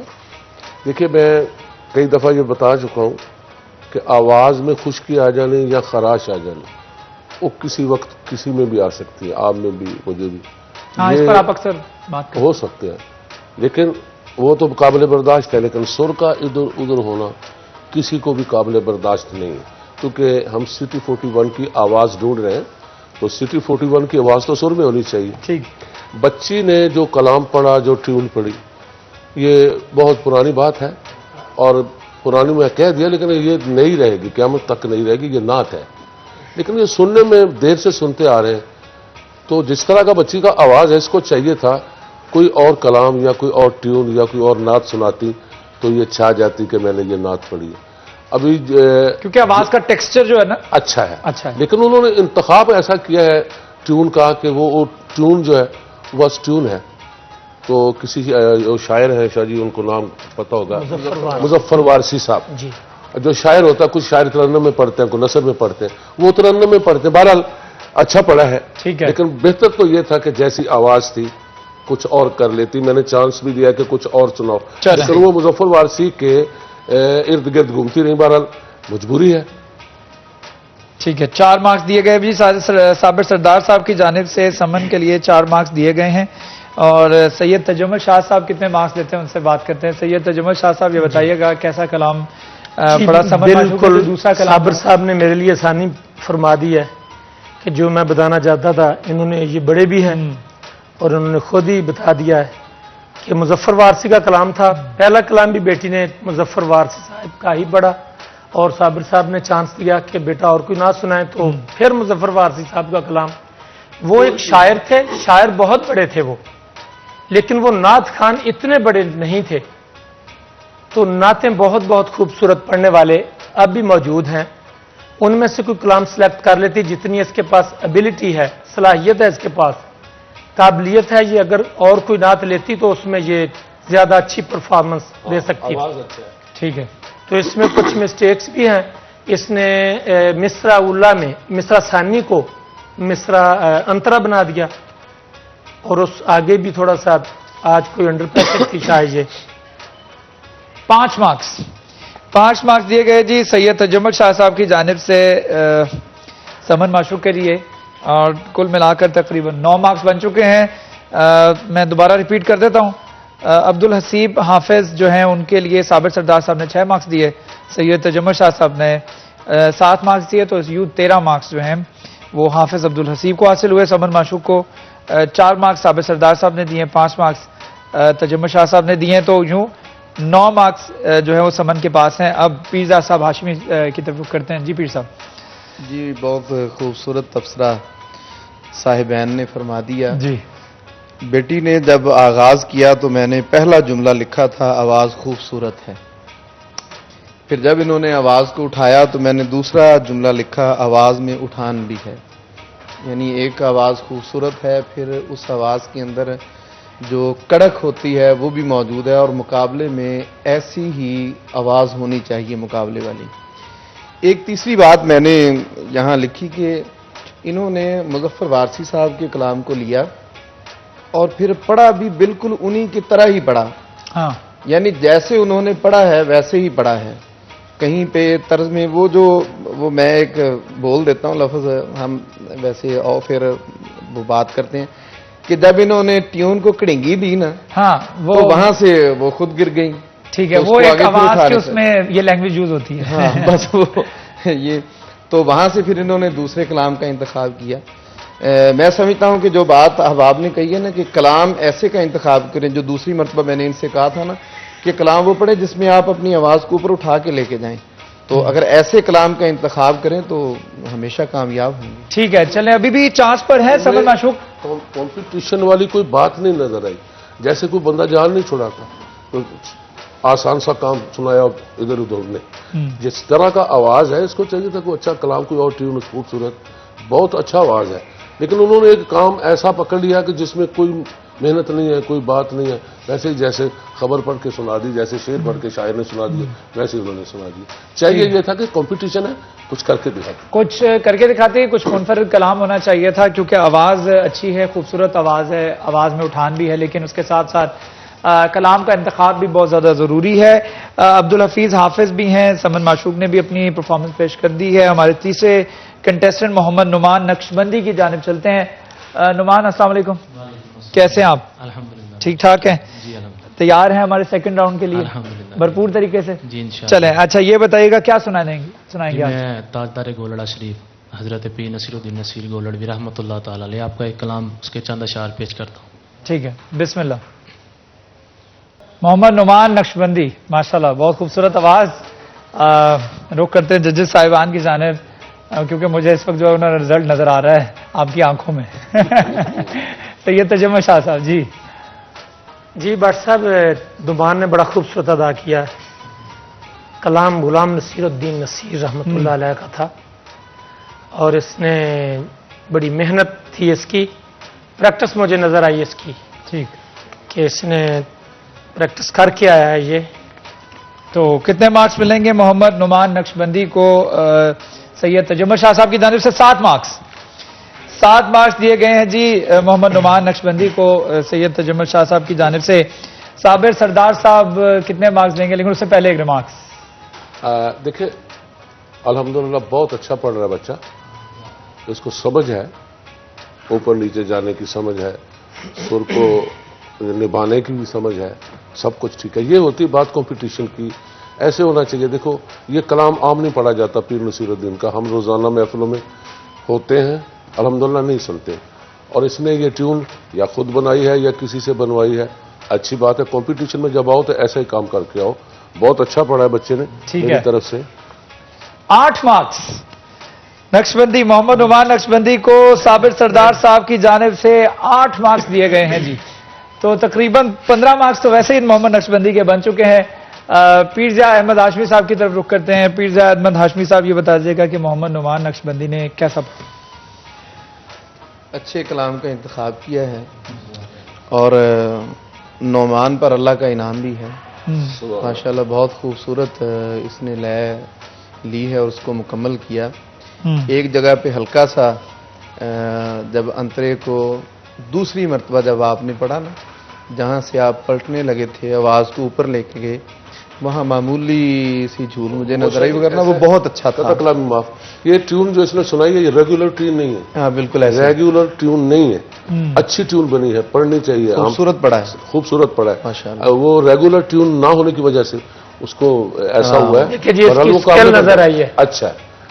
اوور آل جو ہے، اگر اوور آل بات کی جائے تو اصل میں ہوتا یہ ہے نا جی کہ کیونکہ یہ دو الحمدللہ مہان اور بڑے لوگ بیٹھے ہیں تو ان کے سامنے میں بھی ذرا لیکن پھر بھی جو بات ہے نا قصہ مختصر یہ ہے کہ صابر صاحب شاہ جی جو کرتے ہیں مقصود یہ ہوتا ہے کہ بچہ آنے والے مقابلے جو ہیں اس میں یہ غلطی نہ کرے. ٹھیک ہے, ان کو بتانا, آپ دیکھتے ہیں نا ہم زیادہ ان کی مسٹیکس بتاتے ہیں, یعنی تاکہ وہ اچھا ہے, یعنی جب نیکسٹ ٹائم آئے تو یہ کمی نہ ہو, پرفیکشن جو ہے مزید بڑھ جائے, وہ درستگی کر کے ہیں. ٹھیک ہے, اچھا مقابلے کا مطلب یہی ہوتا ہے کمپٹیشن کا. جس نے جو پڑھا ہے یہ عام کسی نے سنا نہیں, ایسی یہ طرز بھی نہیں سنی, کلام بھی نہیں سنا, اس نے پڑھا ہے, اچھا لگا ہے, طرز بھی اچھی ہے, نعت بھی اچھی ہے, تو اسی لیے میں نے اس کو 8 دیے. ٹھیک ہے, چلیں بات کر دیتے, ریپیٹ کر دیتے ایک دفعہ پھر دوبارہ سے.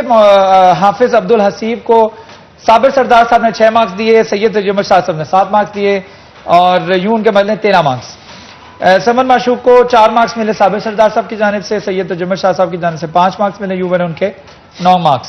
محمد نعمان نقشبندی کو 8 مارکس ملے صابر سردار صاحب کی جانب سے, سید تجمل شاہ صاحب کی جانب سے 7 مارکس ملے, 15 مارکس بنے وداؤٹ پیرزا احمد ہاشمی صاحب کے مارکس کے.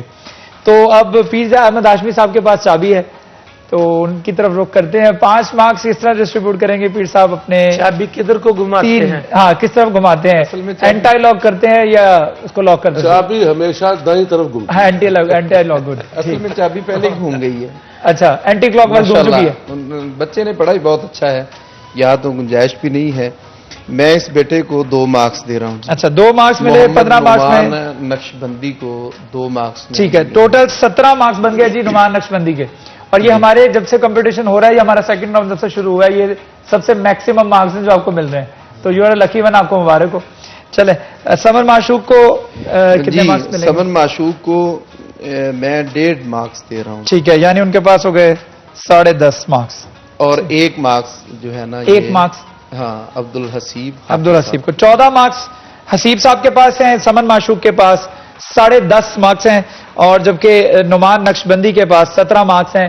یوں ڈیسائیڈ یہ ہوا ہے کہ ہمارے ساتھ جو اگلے راؤنڈ میں ہمارے ساتھ کیری آن کریں گے وہ ہیں عبدالحفیظ, حافظ عبدالحسیب, اور اس کے ساتھ ساتھ محمد نعمان نقشبندی. یہ ہمارے ساتھ کیری فارورڈ کریں گے ہمارے اگلے راؤنڈ میں, اور سمن معشوق جو ہے وہ ایلیمنیٹ ہوں گی. تو یہ فیصلہ ہمارے ججز صاحبان کی جانب سے کیا گیا ہے, جو کہ ایک بڑا جسے کہتے ہیں میرٹ پہ فیصلہ کیا گیا ہے, اور بڑے آواز کو جج کرتے ہوئے. آج بھی اگر وہ سمن معشوق میرے خیال میں اچھا پڑھ دیتی تو مقابلہ خاصا. میں آپ کو اس بیٹی کے بارے میں کامنٹس ایڈ آن کرنا چاہیں گے. ان کو پڑھتے ہوئے دیکھا تھا نا, اگر وہ دوسری مرتبہ ایسا کلام پڑھتی جس طرح کا کلام متوقع تھا, تو وہ کوئی صورت تھی ہی نہیں کہ وہ آگے نہ جاتی, کیونکہ آواز بھی اچھی تھی, اس میں گرفت بھی بہت اچھی تھی, اور ایک اٹھان والی آواز تھی جس طرح اس بچے نے مقابلے والی نعت پڑھی ہے. تو اگر وہ دوسرا کلام بھی ایسا لے آتی تو وہ ٹھیک ہے, تو ان کا چانس بن سکتا تھا. چلیں دوبارہ سے میں بتا دیتا ہوں, ہمارے ساتھ عبدالحسیب اور محمد نعمان نقشبندی جو ہے اگلے راؤنڈ میں جائیں گے, جبکہ سمن معشوق جو ہے ایلیمنیٹ ہو چکے ہیں. لیکن یہاں میں واضح کر دوں کہ جو ہمارے ونر ہوں گے گولڈن کوکنگ آئل کی جانب سے 25,000 روپے کا پرائز گفٹ ہیمپر ہے, اس کے ساتھ ساتھ کیش پرائز ہی گولڈن کوکنگ آئل کی جانب سے 15,000 روپے کا رنر اپ کے لیے ہوگا. تو دیکھتے ہیں کہ آگے کیا ہوتا ہے اور کون ونر ہوتا ہے. آپ تمام ہمارے ججز صاحبان کا بہت شکریہ, تھینک یو سو مچ. پیرزا احمد ہاشمی صاحب, صابر سردار صاحب اور سید تجمل شاہ صاحب ہمیں جوائن کرنے کے لیے.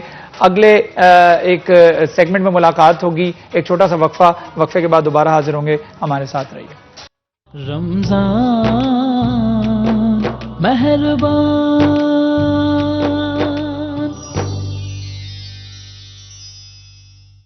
اسلام کا ایک موضوع ہوتا ہے جس پر ہم جو ہے وہ گفتگو کی جاتی ہے, ہمارے علماء کرام اس میں ہماری دینی تربیت کرتے ہیں, اور اس واقعے اس موضوع کے لحاظ سے اس کی ہسٹری کیا ہے, اس کا ماضی میں کیا ہسٹری, ہمارا اسلام اس کے بارے میں کیا کہتا ہے, اس بارے میں گفتگو ہوتی ہے.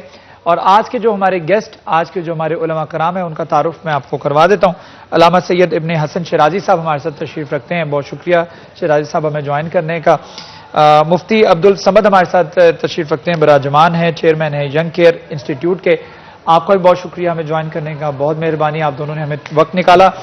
گفتگو آج کل ہم کریں گے شیرازی صاحب غزوہ بدر کے حوالے سے.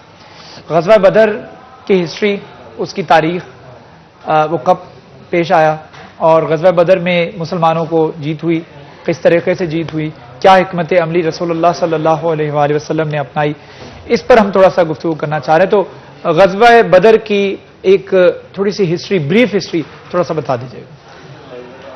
بسم اللہ الرحمن الرحیم. غزوہ بدر جو ہے وہ مدینہ منورہ سے تقریباً 100 کلومیٹر کے فاصلے پہ بدر مقام ہے. ٹھیک ہے. بدر. تو جب یہ ہجرت کے بعد مسلمان مدینہ تشریف لے گئے پاک پیغمبر صلی اللہ علیہ وسلم کے ساتھ، تو اس وقت کفار مکہ، مشرکین مکہ اور جتنے بھی اسلام کے مخالف طبقات تھے، ٹھیک، انہوں نے یہ کوشش کی کہ اسلام کو کسی طریقے سے اوائل میں ہی مٹا دیا جائے، اسے بڑھنے پھولنے نہ دیا جائے. انہیں اپنی طاقت پر گھمنڈ بھی تھا، ان کے پاس گھوڑے، زیریں، تلواریں اور وہ بہت بڑا لشکر، تقریباً 1000 اور 1100 کی روایات موجود ہیں کہ انہوں نے اکٹھا کیا مسلمانوں پر حملہ کرنے کے لیے، تاکہ مسلمان جو ہیں وہ اپنے اسلام کی اس تبلیغ کو آگے نہ بڑھا سکیں. تو اسی نیت سے یہ لوگ جو ہے وہ چلے ہیں مکے سے، اور انہوں نے جا کر بدر میں جو ہے وہ پڑاؤ کیا ہے. اس بات کی پیغمبر اکرم صلی اللہ علیہ وسلم کو بھی صلی اطلاع اللہ تھی. علیہ وسلم. تو پیغمبر اکرم نے بھی ایک لشکر تیار کیا. چونکہ اس تھوڑے سے لوگ تھے، یعنی وہ سینکڑوں کی تعداد میں 300 یا 313 کے لگ بھگ روایات مختلف ہیں. تو یہ لوگ تھے جن کے پاس نہ تو زیادہ گھوڑے تھے، یعنی 2 گھوڑے، 4 زیریں، 8 تلواریں، یعنی اسلام میں اس کی گنی چنی. اچھا، لیکن یہ ہے کہ ایمانی جذبہ موجود تھا. اگر آپ قرآن مجید کی تلاوت کریں تو یہ سورے جو مکے میں نازل ہوئے ہیں، اس میں پاک پیغمبر صلی اللہ علیہ وآلہ وسلم نے بہت بڑی بہادری اور جرأت سے باتیں کی ہیں. یعنی جتنی بھی آیات اور صورتیں نازل ہوئی ہیں زیادہ تر مکی ہیں. تو مکے میں جو صورتیں نازل ہوئی ہیں اس میں یعنی کفار کے لیے عذاب علیم ہے، یعنی جو بھی قرآن مجید نے ان کے لیے عذاب تیار کیا وہ پیغمبر. میں ایک بات مولا علی ابن ابی طالب علیہ الصلوۃ والسلام سے پوچھا گیا کہ سب سے بڑا بہادر کون ہے؟ جناب علی ابن ابی طالب علیہ السلام فرماتے ہیں کہ کائنات میں سب سے جو بہادر ہے اس کا نام محمد مصطفیٰ صلی اللہ علیہ وسلم. یعنی پیغمبر اکرم نے اس وقت ان آیات کی تلاوت کی تھی جس وقت پیغمبر اکرم کے پاس نہ لشکر ہے، نہ زیریں ہیں، نہ گھوڑے ہیں، نہ طاقت ہے. لیکن یہ جو ہے وہ پیغمبر اکرم قرآن مجید کی آیات، کبھی بتوں کے خلاف آیات جو ہیں وہ تلاوت کر رہے ہیں، کبھی کفار کے خلاف آیات کی تلاوت کر رہی ہیں اور اکیلے تلاوت کر رہے ہیں. یعنی علی ابن ابی طالب جیسا بہادر یہ کہہ رہا ہے کہ مجھ سے بھی بڑے بہادر کا نام محمد مصطفیٰ صلی اللہ علیہ وسلم. اب یہ چونکہ پہلے تو جہاد کی جو آیات ہیں یعنی حکم ہے وہ آیا ہی نہیں تھا. سورہ محمد صلی اللہ علیہ وسلم میں یعنی قتال کا جو ہے وہ حکم آیا، اور پھر آپ اس کی 4 نمبر آیت اور یہ آیات کا تلاوت کریں سورہ محمد میں، تو یہ سورہ محمد میں قتال کا حکم ہے، اور بدر کا واقعہ جو ہے اس میں قتال کا حکم دیا جا رہا ہے. اور پھر سورہ انفال میں تو باقاعدہ پوری اس کی ڈیٹیل جو ہے نا وہ قرآن مجید میں نازل ہوئی ہے جو پیغمبر اکرم نے ارشاد فرمائی. اب انہیں کفار کو، مشرکین کو یہ گھمنڈ تھا کہ ہم بڑے طاقتور ہیں، رسول اکرم کے ساتھ چند مہاجر ہیں، چند انصار ہیں، وہ غریب اور مسکین اور غرباء ہیں، وہ ہم سے کیا مقابلہ کریں گے. تو لہذا ان کو راستے میں یعنی پہلے ہی ہٹا دیا جائے. اس وجہ سے انہوں نے یہ لشکر تیار کیا. اور اس لشکر کی تیاری، چونکہ اس لشکر میں اب جو خاص طور پہ بات قابل غور ہے، یہ پیغمبر اکرم اکیلے نہیں لڑ رہے تھے. پیغمبر اکرم کے ساتھ ایک تو جذبہ بھی لڑ رہا تھا، پیغمبر اکرم کے ساتھ توحید کی تائید ہر وقت ہر لمحے شامل تھی، سبحان اللہ. اور حکم بھی یہی تھا. اور اسی لیے باقی جنگوں کے علاوہ آپ اس جنگ میں دیکھیں تو اس جنگ میں اللہ نے فرشتوں کو نازل کیا اور فرشتے ساتھ وہ لڑے. ٹھیک ہے. تو لہذا یہ اسی لیے یعنی کفار کو یہ گھمنڈ تھا، اپنی طاقت کا گھمنڈ تھا، اسی غرور کے تحت وہ گئے. اچھا مفتی عبدل سمد صاحب آپ کو بھی گفتگو میں انوالو کرنا چاہوں گا. غزوہ بدر میں آپ کچھ ایڈیشن کرنا چاہیں گے اس کی ہسٹری میں, اور اس میں کچھ یونیکنیس جو اللہ تعالیٰ پہ یقین اور ایمان کی پختگی تھی, جس طرح بھی شرازی صاحب نے بتایا کہ جذبہ ایمانی اتنا اسٹرانگ تھا کہ وہ 313 بھی جو ہے وہ 1100 کے اوپر غالب تھے. کیا کہیں گے؟ یہ اصل چیز ہی جذبہ ایمانی ہے. جتنی بھی جنگیں ہیں, جنگیں وسائل سے ساز و سامان سے نہیں لڑی جاتی بلکہ جذبے سے لڑی جاتی ہیں. تو جذبہ ایمانی اس سے ہی اندازہ لگا لیں کہ 313 کی تعداد ہے اور مقابلے میں 1000 کی تعداد ہے, لیکن جذبہ اتنا تھا کہ جب حضور نبی کریم صلی اللہ علیہ وسلم مشورہ کر رہے تھے اپنے ان پاک نفوس سے, صحابہ کرام سے, کہ ہاں بتائیں کیا کرنا چاہیے, مقابلے میں تو اتنی تعداد ہے اور اتنا ساز و سامان اور اتنے وسائل کے ساتھ وہ لوگ آ رہے ہیں اور ہماری تو تیاری بھی نہیں ہے. تو حضرت مقداد بن اسود رضی اللہ تعالیٰ عنہ کھڑے ہوئے اور انہوں نے جو ہے فرمایا, اے اللہ کے رسول, ہم بنی اسرائیل کی طرح نہیں ہیں کہ جنہوں نے موسیٰ علیہ السلام سے یہ کہہ دیا تھا کہ جاؤ تم اور تمہارا رب جا کر لڑے, ہم یہاں پر بیٹھے ہوئے ہیں. ہم آپ کا ساتھ دیں گے اور آپ کا اتنا ساتھ دیں گے کہ اگر آپ ہمیں یہ کہیں کہ سمندروں میں کود جاؤ تو ہم سمندر میں بھی کود جانے کے لیے تیار ہیں. سبحان اللہ. اور ویسے بھی مفتی صاحب یہ اللہ تعالیٰ نے فرما دیا ہے کہ ایک مومن جو ہے نا وہ 10 کافر کے اوپر غالب ہے. تو یہ بھی ایک جو ہے وہ جذبہ ایمانی کا حصہ ہے کہ مومن ایک ہے اور وہاں پر 10 کافر ہیں تو وہ ان کے اوپر حاوی ہے. یہ بھی ایک جو ہے وہ اس کے ایمان کا حصہ ہے ہمارے. اور غزوہ جو بدر ہے اس میں شرازی صاحب کتنے مسلمان شہید ہوئے, ہمارے صحابہ کرام کتنی شہادت ہوئی؟ مسلمانوں کی تعداد شہادت کی لکھی گئی ہے وہ تو 14 ہیں,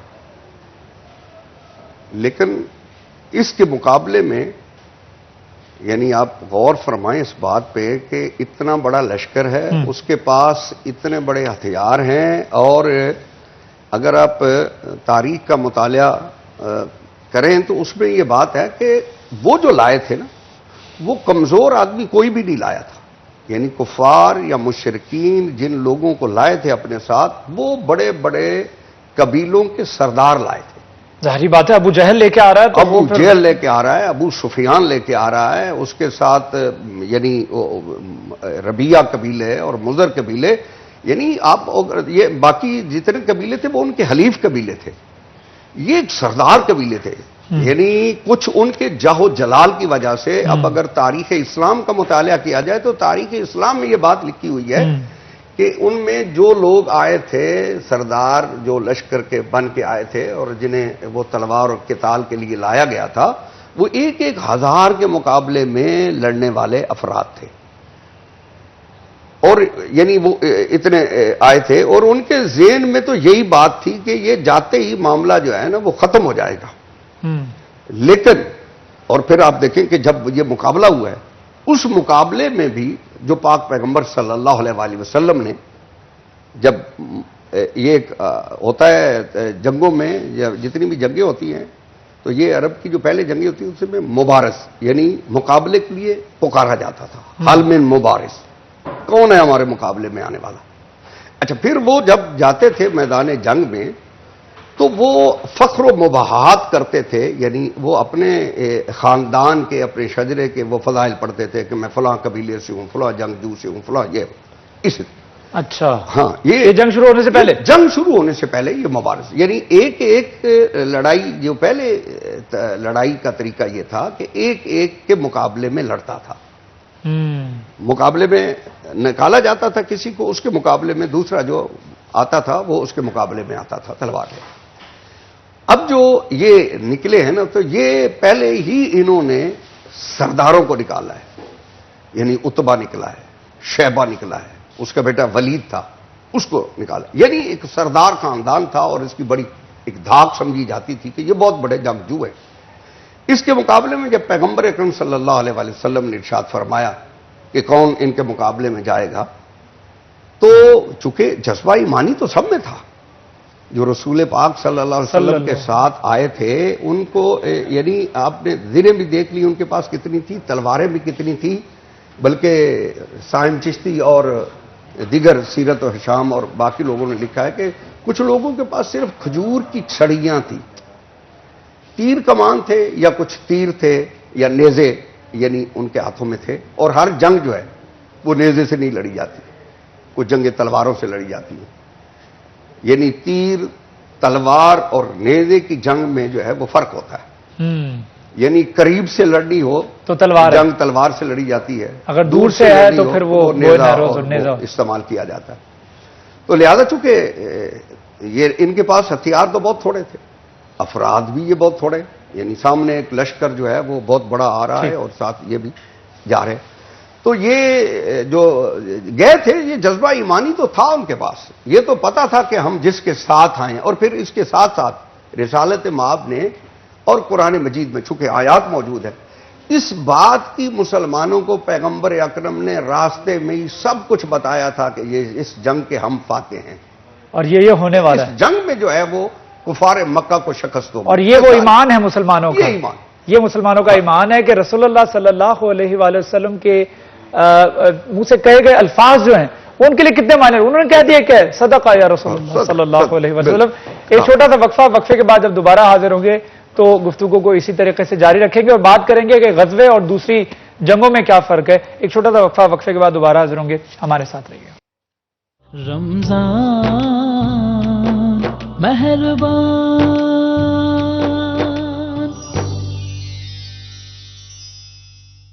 ویلکم بیک۔ ہمارے علماء کرام ہمارے ساتھ تشریف رکھتے ہیں، گفتگو چل رہی ہے غزوہ بدر کے حوالے سے اور غزوہ بدر کی تاریخ کے حوالے سے۔ اچھا شرازی صاحب، میں آپ سے اس موضوع پر گفتگو کو جاری رکھتا ہوں، لیکن میں مفتی عبدالصمد صاحب سے پوچھنا چاہ رہا ہوں۔ مفتی صاحب یہ بتا دیجیے کہ غزوے میں اور دیگر جنگوں میں کیا فرق ہے، غزوہ کیوں کہا جاتا ہے اور اس کے پیچھے کیا بیک گراؤنڈ ہے، اس پر تھوڑی تشریح کر دیجیے گا۔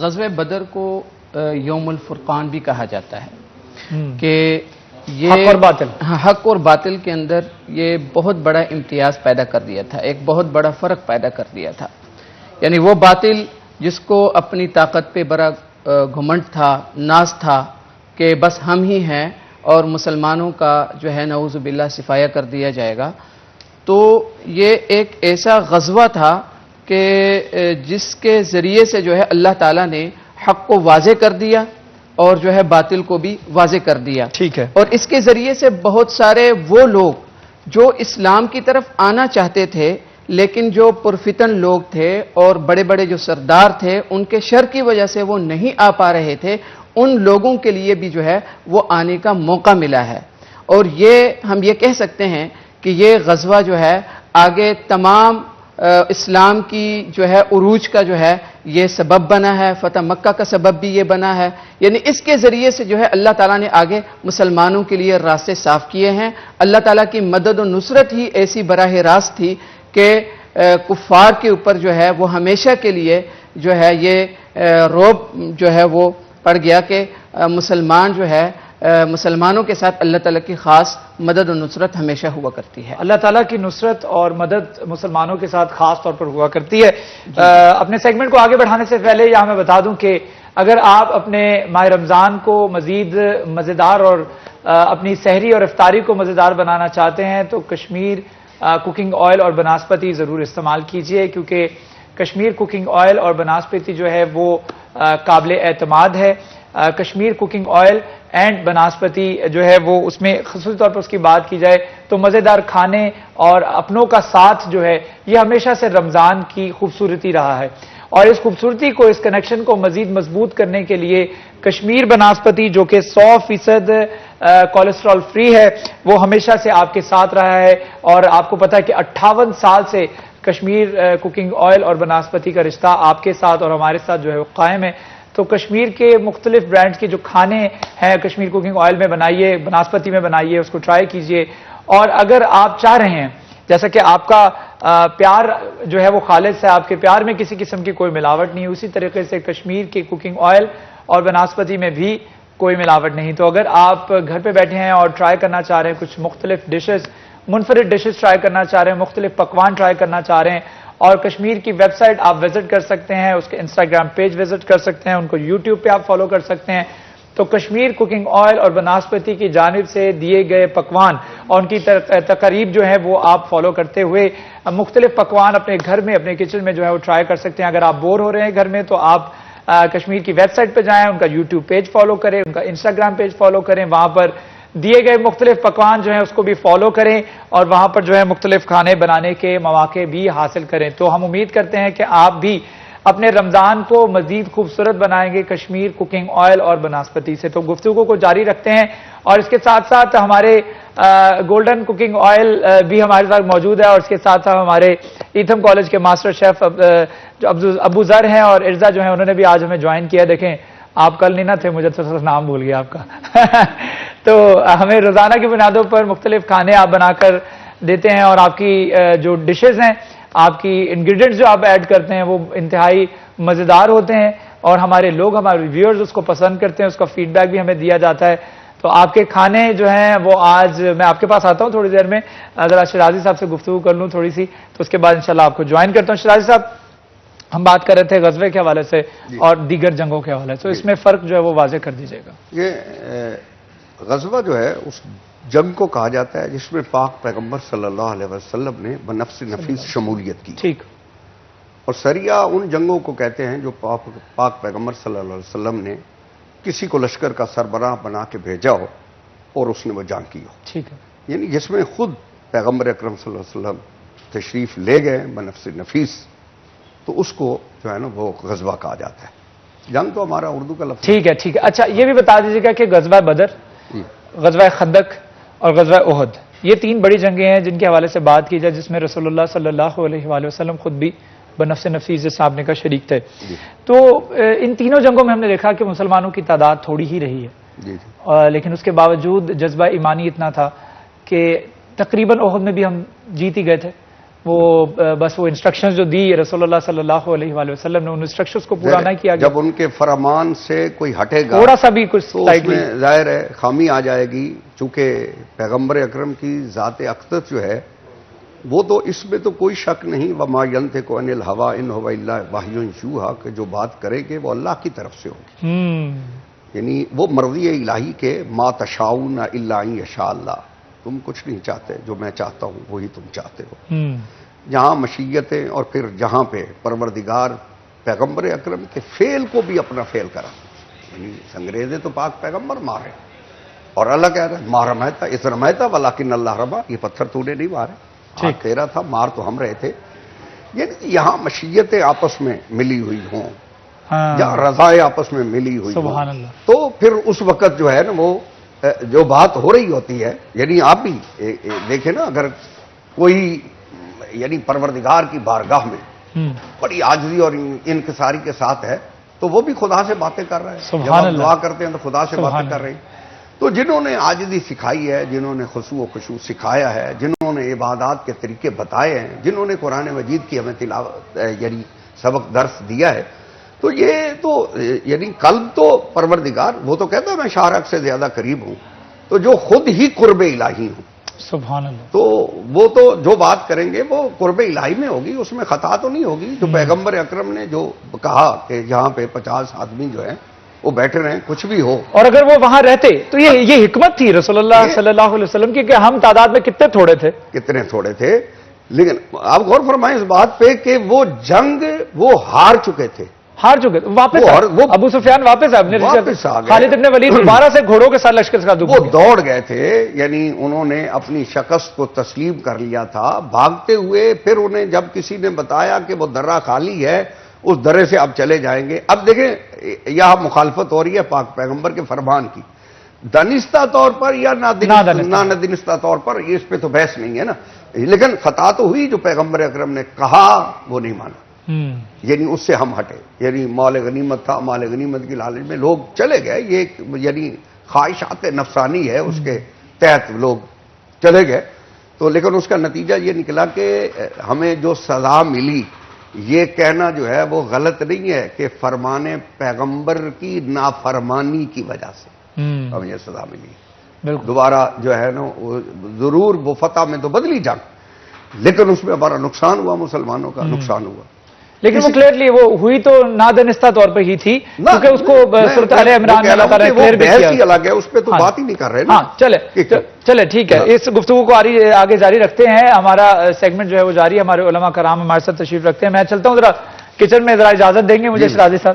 ٹھیک ہے, میں کچن میں چلتا ہوں تو وہاں پر ہمارے ماسٹر شیف جو ہیں وہ میرا انتظار کر رہے ہیں اور وہاں پر جا کر ان سے بھی ملاقات کرتے ہیں, ان سے بھی بات گفتگو کرتے ہیں اور جانتے ہیں کہ وہ اس حوالے سے کیا کہیں گے ہمارے ماسٹر شیف ایتھم کالج کے.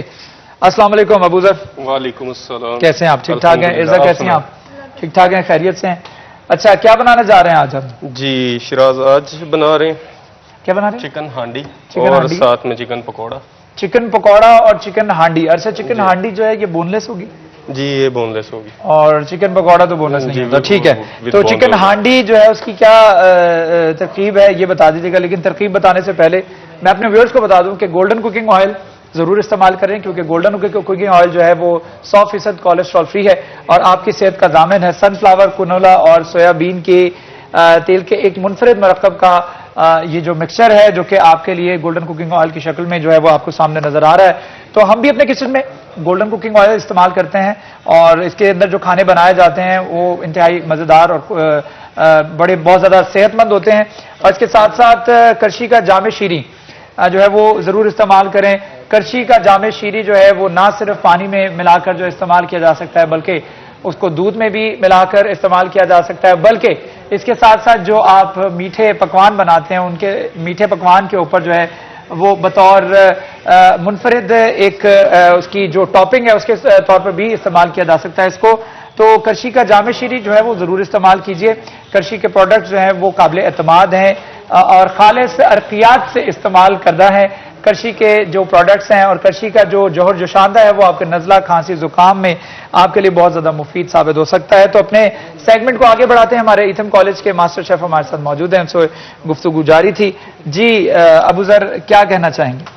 جی کس طرح بنائیں گے ہم اس کو؟ آج چکن ہانڈی کی پہلے میں ریسیپی بتا دیتا ہوں. اس میں ہم 1/2 کپ آئل لیں گے, اس کا استعمال کریں گے. اس کے ساتھ پھر ہم اس میں یہ گریوی لیں گے جس میں میں نے پیاز, ٹماٹر اور جو ہے گرین چلی اس کو گریوی کر لیا تھا, بلینڈ کر لیا تھا. ٹماٹر اور گرین چلی. جی, اس میں اونین جائے گا سلائس, اس میں بون لیس چکن جائے گا 1/2 kg, گرم مسالہ, لال مرچ پاؤڈر, اس میں تیز پتہ ہے, دار چینی ہے, بڑی الائچی ہے اور لونگ ہے. یہ ثابت مسالے اس میں جائیں گے. دکھا دیجیے گا, دوبارہ بتا دیجیے گا. جی, یہ تیز پتہ, اس میں بڑی الائچی ہے, بڑی الائچی, تیز پتہ اور لونگ ہے. لونگ ہے, ٹھیک ہے. تقریباً 5 سے 6 کے دانے. یہ 3 چیزیں ہیں. جی, اور اس میں ہلدی پاؤڈر ہے 1/2 کپ, اس میں جائے گا جی یوگرٹ, اور اس میں 1 ٹیبل اسپون ہم ایڈ کریں گے جنجر گارلک کا پیسٹ. اچھا, جنجر گارلک کا پیسٹ کی ضرورت کیوں بنے گی جب آپ نے یہ آلریڈی پیسٹ بنا لیا؟ اس میں کیونکہ جنجر گارلک ایڈ نہیں ہے. اچھا, اس میں جنجر ایڈ نہیں ہے. ٹھیک ہے جی, اور اس کے ساتھ ساتھ اس میں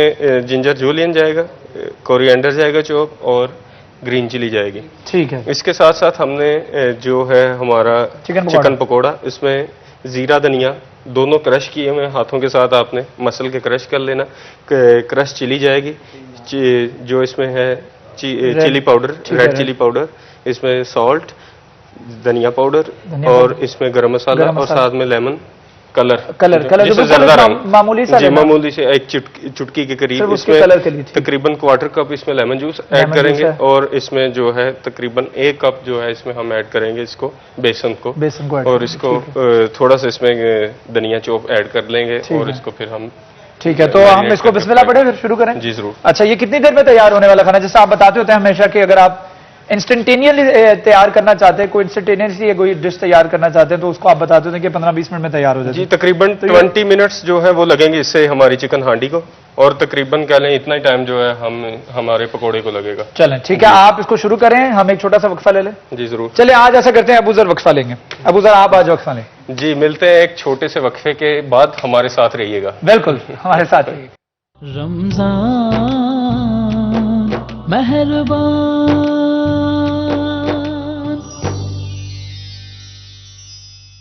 ویلکم بیک. رمضان کی خصوصی نشریات رمضان مہربان میں آپ کو خوش آمدید. ہمارا اگلا سیگمنٹ اور آخری سیگمنٹ جس میں ہمارے علماء کرام ہمارے ساتھ موجود ہوتے ہیں, ہمارے ماسٹر شیف بھی ہمارے ساتھ موجود ہیں, اور چکن پکوڑے کی خوشبو آ رہی ہے, اور روزے کا وقت بھی جو ہے افطاری کا جو ہے وہ قریب آتا چلا جا رہا ہے. تو یوں جو ہے وہ مزید کریوسٹی بڑھتی چلی جا رہی ہے کہ جو چکن پکوڑا اس کا ٹیسٹ کیسا ہوگا اور ہانڈی کا ٹیسٹ کیسا ہوگا. تو اپنے سیگمنٹ کو آگے بڑھانے سے پہلے میں آپ کو بتا دوں کہ میرا آؤٹ فٹ جو آپ کو نظر آ رہا ہے یہ ہے ڈین اسٹیون بائی صاحب جیز اسپانسرڈ ہے. اور یہ وارڈروب جو ہے وہ آپ دیکھ سکتے ہیں کہ کتنے منفرد کلرز ہیں اور بڑے خوبصورت کلرز ہیں. اگر آپ ڈین اسٹیون بائی صاحب جیز سے شاپنگ کرنا چاہ رہے ہیں تو آپ آن لائن بھی شاپنگ کر سکتے ہیں. ڈین اسٹیون بائی صاحب جیز لکھ کر سرچ کیجئے, ان کی ویب سائٹ سے ان کی آن لائن جو ہے آپ آرڈر کر کے کوئی بھی کرتا جو ہے یا جتنے بھی آپ آؤٹ فٹ آرڈر کرنا چاہ رہے ہیں, جس میں پجاماز بھی ہیں, جس میں مختلف ویسکٹس ہیں, وہ بھی آپ آرڈر کر سکتے ہیں. تو جو اس وقت آپ کو آؤٹ فٹ نظر آ رہا ہے یہ بھی اسپانسرڈ ہے ڈین اسٹیون بائی صاحب جیز. صاحب جی سے شاپنگ ضرور کیجیے. میں چلتا ہوں سیگمنٹ کو آگے بڑھاتا ہوں. ہمارے ماسٹر شیف ارزا اور ابو ذر ہمارے ساتھ موجود ہیں اور چکن پکوڑا مجھے لگ رہا ہے تیار ہو چکا ہے, یہ آپ دیکھ سکتے ہیں. اچھا اس کو ڈبل بار فرائی کرتے ہیں, کیوں, اس کی ریزن کیا ہے ڈبل فرائی کرنے کی؟ ریزن یہ ہے شراز بھائی کہ یہ سافٹ ہو جاتا ہے بہت زیادہ, مطلب ایک دفعہ فرائی کرنے سے. ڈبل فرائی کرنے سے کرسپی بنے گا. تو وہ موسٹلی بہت سارے پاکستانی ڈبل فرائی اس کو کرنا کب ہے؟ آپ نے ایک دفعہ فرائی کر لیا اس کو, اب ڈبل فرائی بس اس کے بعد تھوڑا سا ہم اسے تقریباً 1 منٹ کے لیے اور کریں گے ڈیپ فرائی. ٹھنڈا تو نہیں ہو جائے گا؟ نہیں نہیں نہیں, وہ اس کا جو موئسچر ہوگا نا اندر سے جو چکن کا وہ باہر آ جائے گا, تو پھر ہم اسے دوبارہ فرائی کریں گے تو وہ بھی ختم ہو جائے گا اس میں. اچھا وہ ختم ہو جائے گا. اس کے بعد جو آپ کا جو ہانڈی ہے وہ کہاں تک پہنچی ہے؟ جی بس یہ اس میں اب میں دہی ایڈ کروں گا, زیرہ دھنیا پاؤڈر اور گرم مسالہ ایڈ کرنا اور پھر کریم. اچھا کون سی چیز کب ایڈ کرنی ہے یہ بھی ایکوریسی ہوتی ہے اور یہ بھی ٹیسٹ میں فرق لے کے آتی ہے؟ بالکل ایسے ہی ہے. اب وہی میں نے ایک دن آپ سے پہلے بھی یہ بات بتا رہا تھا آپ کو کہ پیاز جو ہے اس کو اگر میں پہلے ڈال دوں گا ٹیسٹ اور دے گا, اگر تھوڑا بعد میں ڈالوں گا. اس میں 2 طرح سے پیاز ڈالا ہے, پہلے میں نے سلائس ڈالا اس میں اور پھر وہ آپ کو پتا کہ بلینڈ بھی کیا ہم نے ٹمیٹوز کے ساتھ, تو وہ بھی ڈالا. تو دونوں کا فلیور جو ہے وہ الگ الگ ہے. وہ اپنا فلیور دے گا جو براؤن کیا ہے, اور جو بعد میں ڈالا ہے وہ اپنا فلیور دے گا. تو اسی طرح سے جو مسالے جات جس وے سے ہم ڈالتے ہیں اس کا ٹیسٹ ویسے ہی آتا ہے. اچھا تو جس طرح سے آپ نے ابھی دہی ایڈ آن نہیں کیا جی, تو یہ دہی آپ تھوڑی دیر بعد ایڈ کرنے اس کی جی اس میں ایک دفعہ پہلے اب اس میں ٹماٹر ہیں انہوں نے اپنا پانی چھوڑے تو وہ اس میں بنائی ہوگی, ٹماٹروں میں بنائی ہوگی. اس کے بعد پھر جب دہی ڈالیں گے ایک دفعہ اس میں بنائی ہو جائے گی, تو مطلب میٹ بھی اچھے سے گل جائے گا, اور دوسرا یہ ہے کہ وہ اس میں ٹیسٹ بھی جو ہے وہ اس میں سے ڈیولپ ہو جائے گا. چلے اس کو ہم امید کرتے ہیں کہ آپ چکن پکوڑا اور اس کی پریزنٹیشن آپ کس طرح سے کریں گے یہ بھی بتا دیجیے گا.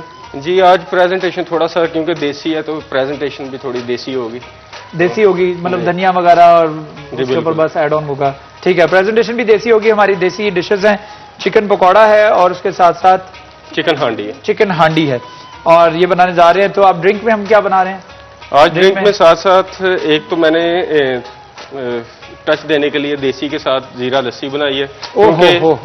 زبردست. جی ساتھ میں کیونکہ ہمارے افطار کا ایک حصہ بھی ہے جامع شیری, تو اس کا بھی جامع شیری بھی ہوگا ڈرنک میں, اور ساتھ ہی ساتھ ہمارے ساتھ زیرہ لسی بھی ہوگی. چلیں آل دا بیسٹ جی, آپ اس کو پریزنٹ کریں اور بڑا خوبصورت طریقے سے پیش کریں جس طرح سے آپ ہمیشہ پیش کرتے ہیں. میں چلتا ہوں واپس اپنے علماء کرام کی جانب. ہمارے گیسٹ نے بھی ہمیں جوائن کیا ہے, ان کا بھی تعارف آپ کو کروا دیتا ہوں. شہزاد بیگ صاحب نے ہمیں جوائن کیا ہے. بیگ صاحب بہت شکریہ ہمیں جوائن کرنے کے لیے. آپ مصنف ہیں, آپ شاعر بھی ہیں, آپ فیصل آباد چیمبر آف کامرس انڈسٹری سے بھی تعلق ہے آپ کا, اور بہت سارے آپ کے مزید بھی ڈیزگنیشن ہیں. تو آپ کو ہم ویلکم کرتے ہیں ہمارے اس شو میں. کیسا گزر رہا ہے رمضان آپ کا؟ ماشاءاللہ رمضان المبارک بہت اچھا گزر رہا ہے. اس کی جو خوش بخساتیں ہیں, آج 16 رمضان ہے جی, اور الحمدللہ میرا بھی 16واں روزہ ہی ہے. تو یہ فیصل آباد کی ایک خاص جو فضا ہے یہاں پر رمضان مبارک بہت ہی پرسکون اور بہت ہی اچھے طریقے سے گزرتا ہے, چونکہ یہ شہر نعت ہے. اور شہر نعت کا جو رتبہ ہے آپ کو پتہ ہے وہ کیا ہے. پاکستان کے تمام شہروں پر اس شہر کو فضیلت ہے کہ یہاں پر جو نعت کہی جاتی ہے پورے پاکستان میں ایسی نعت نہیں کہی جاتی.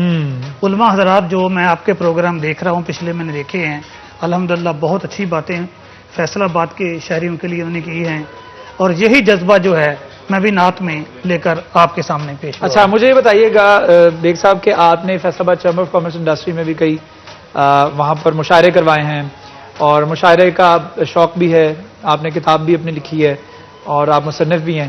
تو مطلب یہ شوق کہاں سے ہوا؟ مطلب بچپن سے تھا یا کالج لیول کے بعد اکثر جا کے لوگوں کو ہوتا ہے کالج کے بعد یا یونیورسٹی کے بعد, یا پھر پریکٹیکل لائف میں آئے تب یہ شوق ہوا؟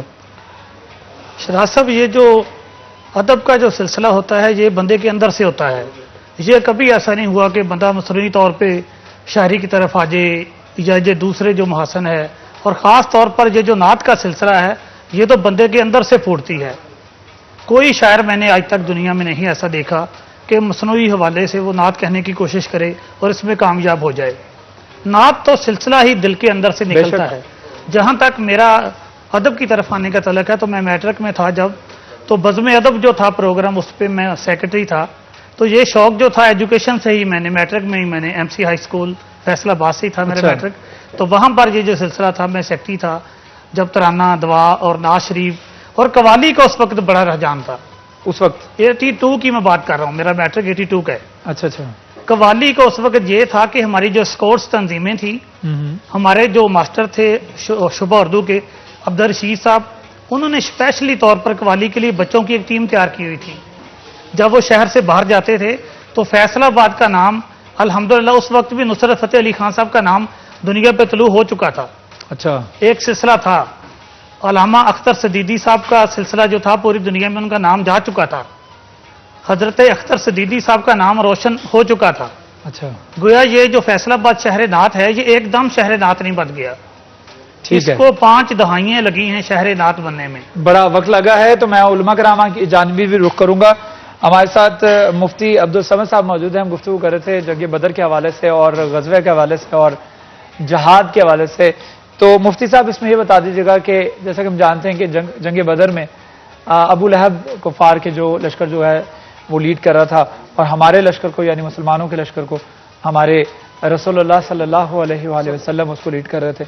تو جب ابو جہل کو شکست ہوئی اور ویسے اس کا جو ہے خصوصی طور پر ابو لہب کو ہلاک کس نے کیا یہ بتا دیجیے. ہاں جی. جی شراز صاحب، جہاں پر مردوں کا جذبہ تھا، بڑے حضرات کا جذبہ تھا، وہ تو اپنی جگہ تھا، لیکن جو بچوں کا جذبہ جہاد تھا وہ بھی ایک قابل بیان اور قابل دید تھا کہ نبی اکرم صلی اللہ علیہ وسلم جب صف درست فرما رہے تھے، میدان جہاد کے لیے جنگ کی تیاری ہو رہی ہے، تو بچے جو ہے اپنی ایڑیاں اٹھا کر جو ہے اپنے آپ کو یہ ظاہر کرنے کی کوشش کر رہے ہیں کہ ہمیں بھی جو ہے اس کے اندر جو ہے وہ شریک کر لیا جائے. تو آپ صلی اللہ علیہ وسلم دیکھ رہے ہیں کہ ایک بچہ ایسے اپنی ایڑیاں جو ہے وہ اٹھا رہا ہے. یہ حضرت معاذ رضی اللہ تعالیٰ عنہ تھے. اچھا مفتی صاحب، گفتگو کو یہیں سے میں جاری رکھنا چاہتا ہوں. بچوں کا جذبہ کیا تھا اور ابو جہل کو ہلاک کس نے کیا، اسی پر ہم گفتگو کریں گے. لیکن ایک چھوٹا سا وقفہ ہے، وقفے کے بعد دوبارہ حاضر ہوں گے. ہمارے ساتھ رہیے گا. رمضان مہربان.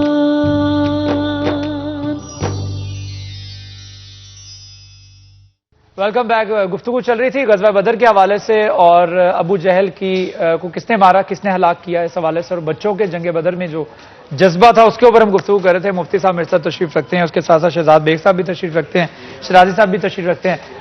گفتگو کو ذرا کیری آن کیجیے گا. مفتی صاحب بتائیے گا جذبہ جو بچوں کا تھا جنگ بدر میں. جی میں عرض کر رہا تھا کہ یہ معاذ اور معوذ، حضرت معاذ اور معوذ رضی اللہ تعالیٰ عنہ جو ہے اپنے آپ کو ایسے شو کروا رہے تھے کہ ہم بھی بڑے ہیں اور ہمیں بھی جو ہے موقع دیا جائے. اور جو ہے یہ پھر اس کے اندر شامل ہوئے. حضور اقدس صلی اللہ علیہ وسلم نے ان کا شوق دیکھ کر ان کو اجازت مرحمت فرمائی. اچھا. اور حضرت عبد الرحمن بن عوف رضی اللہ تعالیٰ عنہ فرماتے ہیں کہ میں نے دیکھا کہ میرے دائیں اور بائیں جانب جو ہے 2 بچے کھڑے ہیں اور مجھے اس بات کا خطرہ لاحق ہوا کہ یہ کیا میرے ساتھ، یعنی مجھے کوئی نقصان نہ ہو آگے پیچھے سے. تو اتنے میں ان دونوں بچوں میں سے ایک نے کہا کہ ہمیں بتایا جائے ابو جہل کہاں ہے اور کون ہے. تو میں نے کہا آپ نے کیا کرنا ہے؟ تو وہ کہنے لگے حضرت معاذ رضی اللہ تعالیٰ عنہ کہ ابو جہل جو ہے وہ ہمارے پیارے نبی صلی اللہ علیہ وسلم کو گالیاں دیتا ہے، توہین کرتا ہے، لہذا میں نے اس کو مارنا ہے. تو حضرت عبد الرحمن بن عوف رضی اللہ تعالیٰ عنہ فرماتے ہیں کہ میں اس کے اوپر بڑا حیران ہوا کہ یہ چھوٹا سا بچہ ہے اور یہ اتنی بڑی بات کر رہا ہے، یہ کیسے کرے گا اسے؟ بالکل. تو کہتے ہیں کہ میں نے دیکھا کہ حضرت معاذ رضی اللہ تعالیٰ عنہ جو ہے ابو جہل کی طرف جو ہے وہ جاتے ہیں اور ابو جہل کے اوپر وار کرتے ہیں اور اس کو گرا دیتے ہیں، اور حضرت معاذ اور معوذ دونوں جو ہے ان کے ہاتھوں جو ہے اس کی ہلاکت ہوتی ہے۔ تو یہ چھوٹے سے دو بچے ہیں، اور ان دو بچوں کے ذریعے سے جو ہے کفر کا ایک بہت بڑا سردار جو ہے اس کی موت واقع ہوتی ہے۔ تو یہ ان کے جذبات تھے۔ آج اگر ہم اپنے بچوں کو دیکھیں تو ہمیں یقین نہیں آتا کہ اس طرح کے جذبات بھی کبھی ہوا کرتے تھے۔ ٹھیک ہے مفتی صاحب، بہت یہ شکریہ۔ حضور صلی اللہ علیہ وسلم کی تربیت کا نتیجہ تھا کہ آپ صلی اللہ علیہ وسلم نے محنت اتنی فرمائی تھی کہ بچے کے دل کے اندر جو ہے وہ جذبہ ایمانی تھا، جس کی بات شہزادی صاحب کر رہے تھے۔ چلیں شہزاد بیگ صاحب آپ سے گفتگو کرتے ہیں۔ آپ نے بتایا کہ شہر نعت کہا جاتا ہے فیصل آباد کو، تو اس کے پیچھے کیا راز ہے؟ فیصل آباد کو شہر نعت کا نام کیوں دیا گیا؟ سر، جو شہر نعت کی جو فضیلت ہے، جو اس کا ٹوٹل جو مجموعی کنسیپٹ بنتا ہے، فیصل آباد میں نعت شعر پی ایچ ڈی اسکالرز جو ہیں، جی اسی طرح قومی سیرت ایوارڈ جو ہیں، پرائڈ آف پرفارمنس جو ہیں، جب یہ چاروں چیزیں بن کر ایک شہر کو مختلف اہل قلم کو، نعت خواں حضرات جو ہے، جو شعراء حضرات ہیں، ان کو ملتی ہے، تو پھر ایک ایسی بنیاد فراہم ہوتی ہے جو شہر نعت کا سبب بنتی ہے۔ اور اس میں پیر آصف بشیر چشتی صاحب جو ہیں، انہوں نے مسلسل 15 سال کی ریاضت کے بعد ایک کتاب شہر نعت یہاں مرتب کی، جس میں 313 جو فیصل آباد کے ڈویژن کے جو شعراء حضرات تھے ان کا کلام اس میں شامل ہوا، اور اس طرح یہ جو کام تھا 15 سال کے بعد مکمل ہوا۔ آج پیر آصف بشیر چشتی صاحب ہم میں نہیں ہیں، اللہ تعالیٰ انہیں جنت الفردوس میں جگہ عطا فرمائے، لیکن ان کا لگایا ہوا یہ پودا ہمیں پوری محبت کے ساتھ اس طرح نظر آتا ہے کہ پوری دنیا سے جب آواز آتی ہے کہ شہر نعت سے یہ نعت بندہ کہہ رہا ہے تو ہمارے دل کو ٹھنڈ پڑ جاتی ہے۔ اچھا، یہی اس وجہ سے جو ہے وہ اس کو شہر نعت کہا جاتا ہے۔ چلیں، بڑی خوبصورت بات آپ نے کی بیگ صاحب، تو پھر ہمیں کچھ سنا بھی دیں، آپ ماشاءاللہ نعت لکھتے بھی ہیں۔ میری ایک کتاب یہ آپ کے سامنے ہے، نعت محمد صلی اللہ، اس سے میں ایک آپ کو نعت شریف آپ کے سامنے پیش کروں گا۔ نعت محمد صلی اللہ علیہ وآلہ وسلم شہزاد بیگ صاحب کی اپنی لکھی ہوئی کتاب ہے، جس میں سے کچھ وہ اشعار پیش کریں گے۔ بیگ صاحب یہ مائک لے لیجئے گا، بسم اللہ۔ میں مدینے کے بہت پاس چلا جاؤں گا، میں مدینے کے بہت پاس چلا جاؤں گا، یعنی جینے کے بہت پاس چلا جاؤں گا، یعنی جینے کے بہت پاس چلا جاؤں گا۔ ویسے افلاک پہ جانا تو بہت مشکل ہے، افلاک پہ جانا تو بہت مشکل ہے، پر میں زینے کے بہت پاس چلا جاؤں گا، ماشاءاللہ، پر میں زینے کے بہت پاس چلا جاؤں گا۔ ساری دولت میرے سرکار کے قدمین میں ہے، سبحان اللہ، ساری دولت بے شک میرے سرکار کے قدمین میں ہے، صلی اللہ علیہ، اس خزینے کے بہت پاس چلا جاؤں گا، سبحان اللہ، اس خزینے کے بہت پاس چلا جاؤں گا۔ اور جس جگہ آپ کے قدموں کی مہک آتی ہے، صلی اللہ، جس جگہ آپ کے قدموں کی مہک آتی ہے، اس دفینے کے بہت پاس چلا جاؤں گا، سبحان اللہ، اس دفینے کے بہت پاس چلا جاؤں گا۔ میں پہنچ جاؤں گا سرکار کے در پر ایک روز، میں پہنچ جاؤں گا سرکار کے در پر ایک روز، اور سفینے کے بہت پاس چلا جاؤں گا، اور سفینے کے بہت پاس چلا جاؤں گا۔ اور آب زمزم سے محبت ہے مجھے مدت سے، آب زمزم سے محبت ہے مجھے مدت سے، اب میں پینے کے بہت پاس چلا جاؤں گا، ماشاءاللہ، اب میں پینے کے بہت پاس چلا جاؤں گا۔ جو مسے خام کو اکثیر بنا دیتا ہے، اس نگینے کے بہت پاس چلا جاؤں گا، نگینے کے بہت پاس چلا جاؤں گا، اس نگینے کے بہت پاس چلا جاؤں گا۔ اور حج اکبر کی جو شہزاد سند مل جائے، حج اکبر کی جو شہزاد سند مل جائے، اس مہینے کے بہت پاس چلا جاؤں گا، سبحان اللہ، میں مدینے کے بہت پاس چلا جاؤں گا، یعنی جینے کے بہت پاس چلا جاؤں گا، یعنی جینے کے بہت پاس چلا۔ بہت خوبصورت لکھا آپ نے بیگ صاحب، شہزاد بیگ صاحب، ماشاءاللہ بہت اچھا لکھا اور بہت اچھا پڑھا بھی آپ نے۔ میرے ساتھ اس وقت مفتی عبدالصمد صاحب موجود ہیں، اس کے ساتھ ساتھ علامہ پیر ابن حسن شرازی صاحب بھی تشریف رکھتے ہیں، اور ایک بڑی خوبصورت پرسنالٹی ہمارے ساتھ تشریف رکھتی ہے شہزاد بیگ صاحب کی صورت میں، اور جو کہ مصنف بھی ہیں، جو کہ ادیب بھی ہیں، جو کہ شاعر بھی ہیں، اور اس کے ساتھ ساتھ بڑا اچھا خوبصورت لکھتے بھی ہیں۔ خوبصورت پڑھتے بھی, ادائیگی بھی بہت اچھی ہے. تو گفتگو آگے بڑھاتے ہیں. مفتی عبدالصمد صاحب, ہم نے سن رکھا ہے کہ ماشاءاللہ آپ کی قرت بھی بہت خوبصورت ہے, تو میں چاہ رہا ہوں کہ آپ کچھ قرت بھی کر کے دکھا دیں. ضرور انشاءاللہ. جی بالکل, یہ مائک لے لیجیے گا. بسم اللہ بسم اللہ. رمضان مہربان.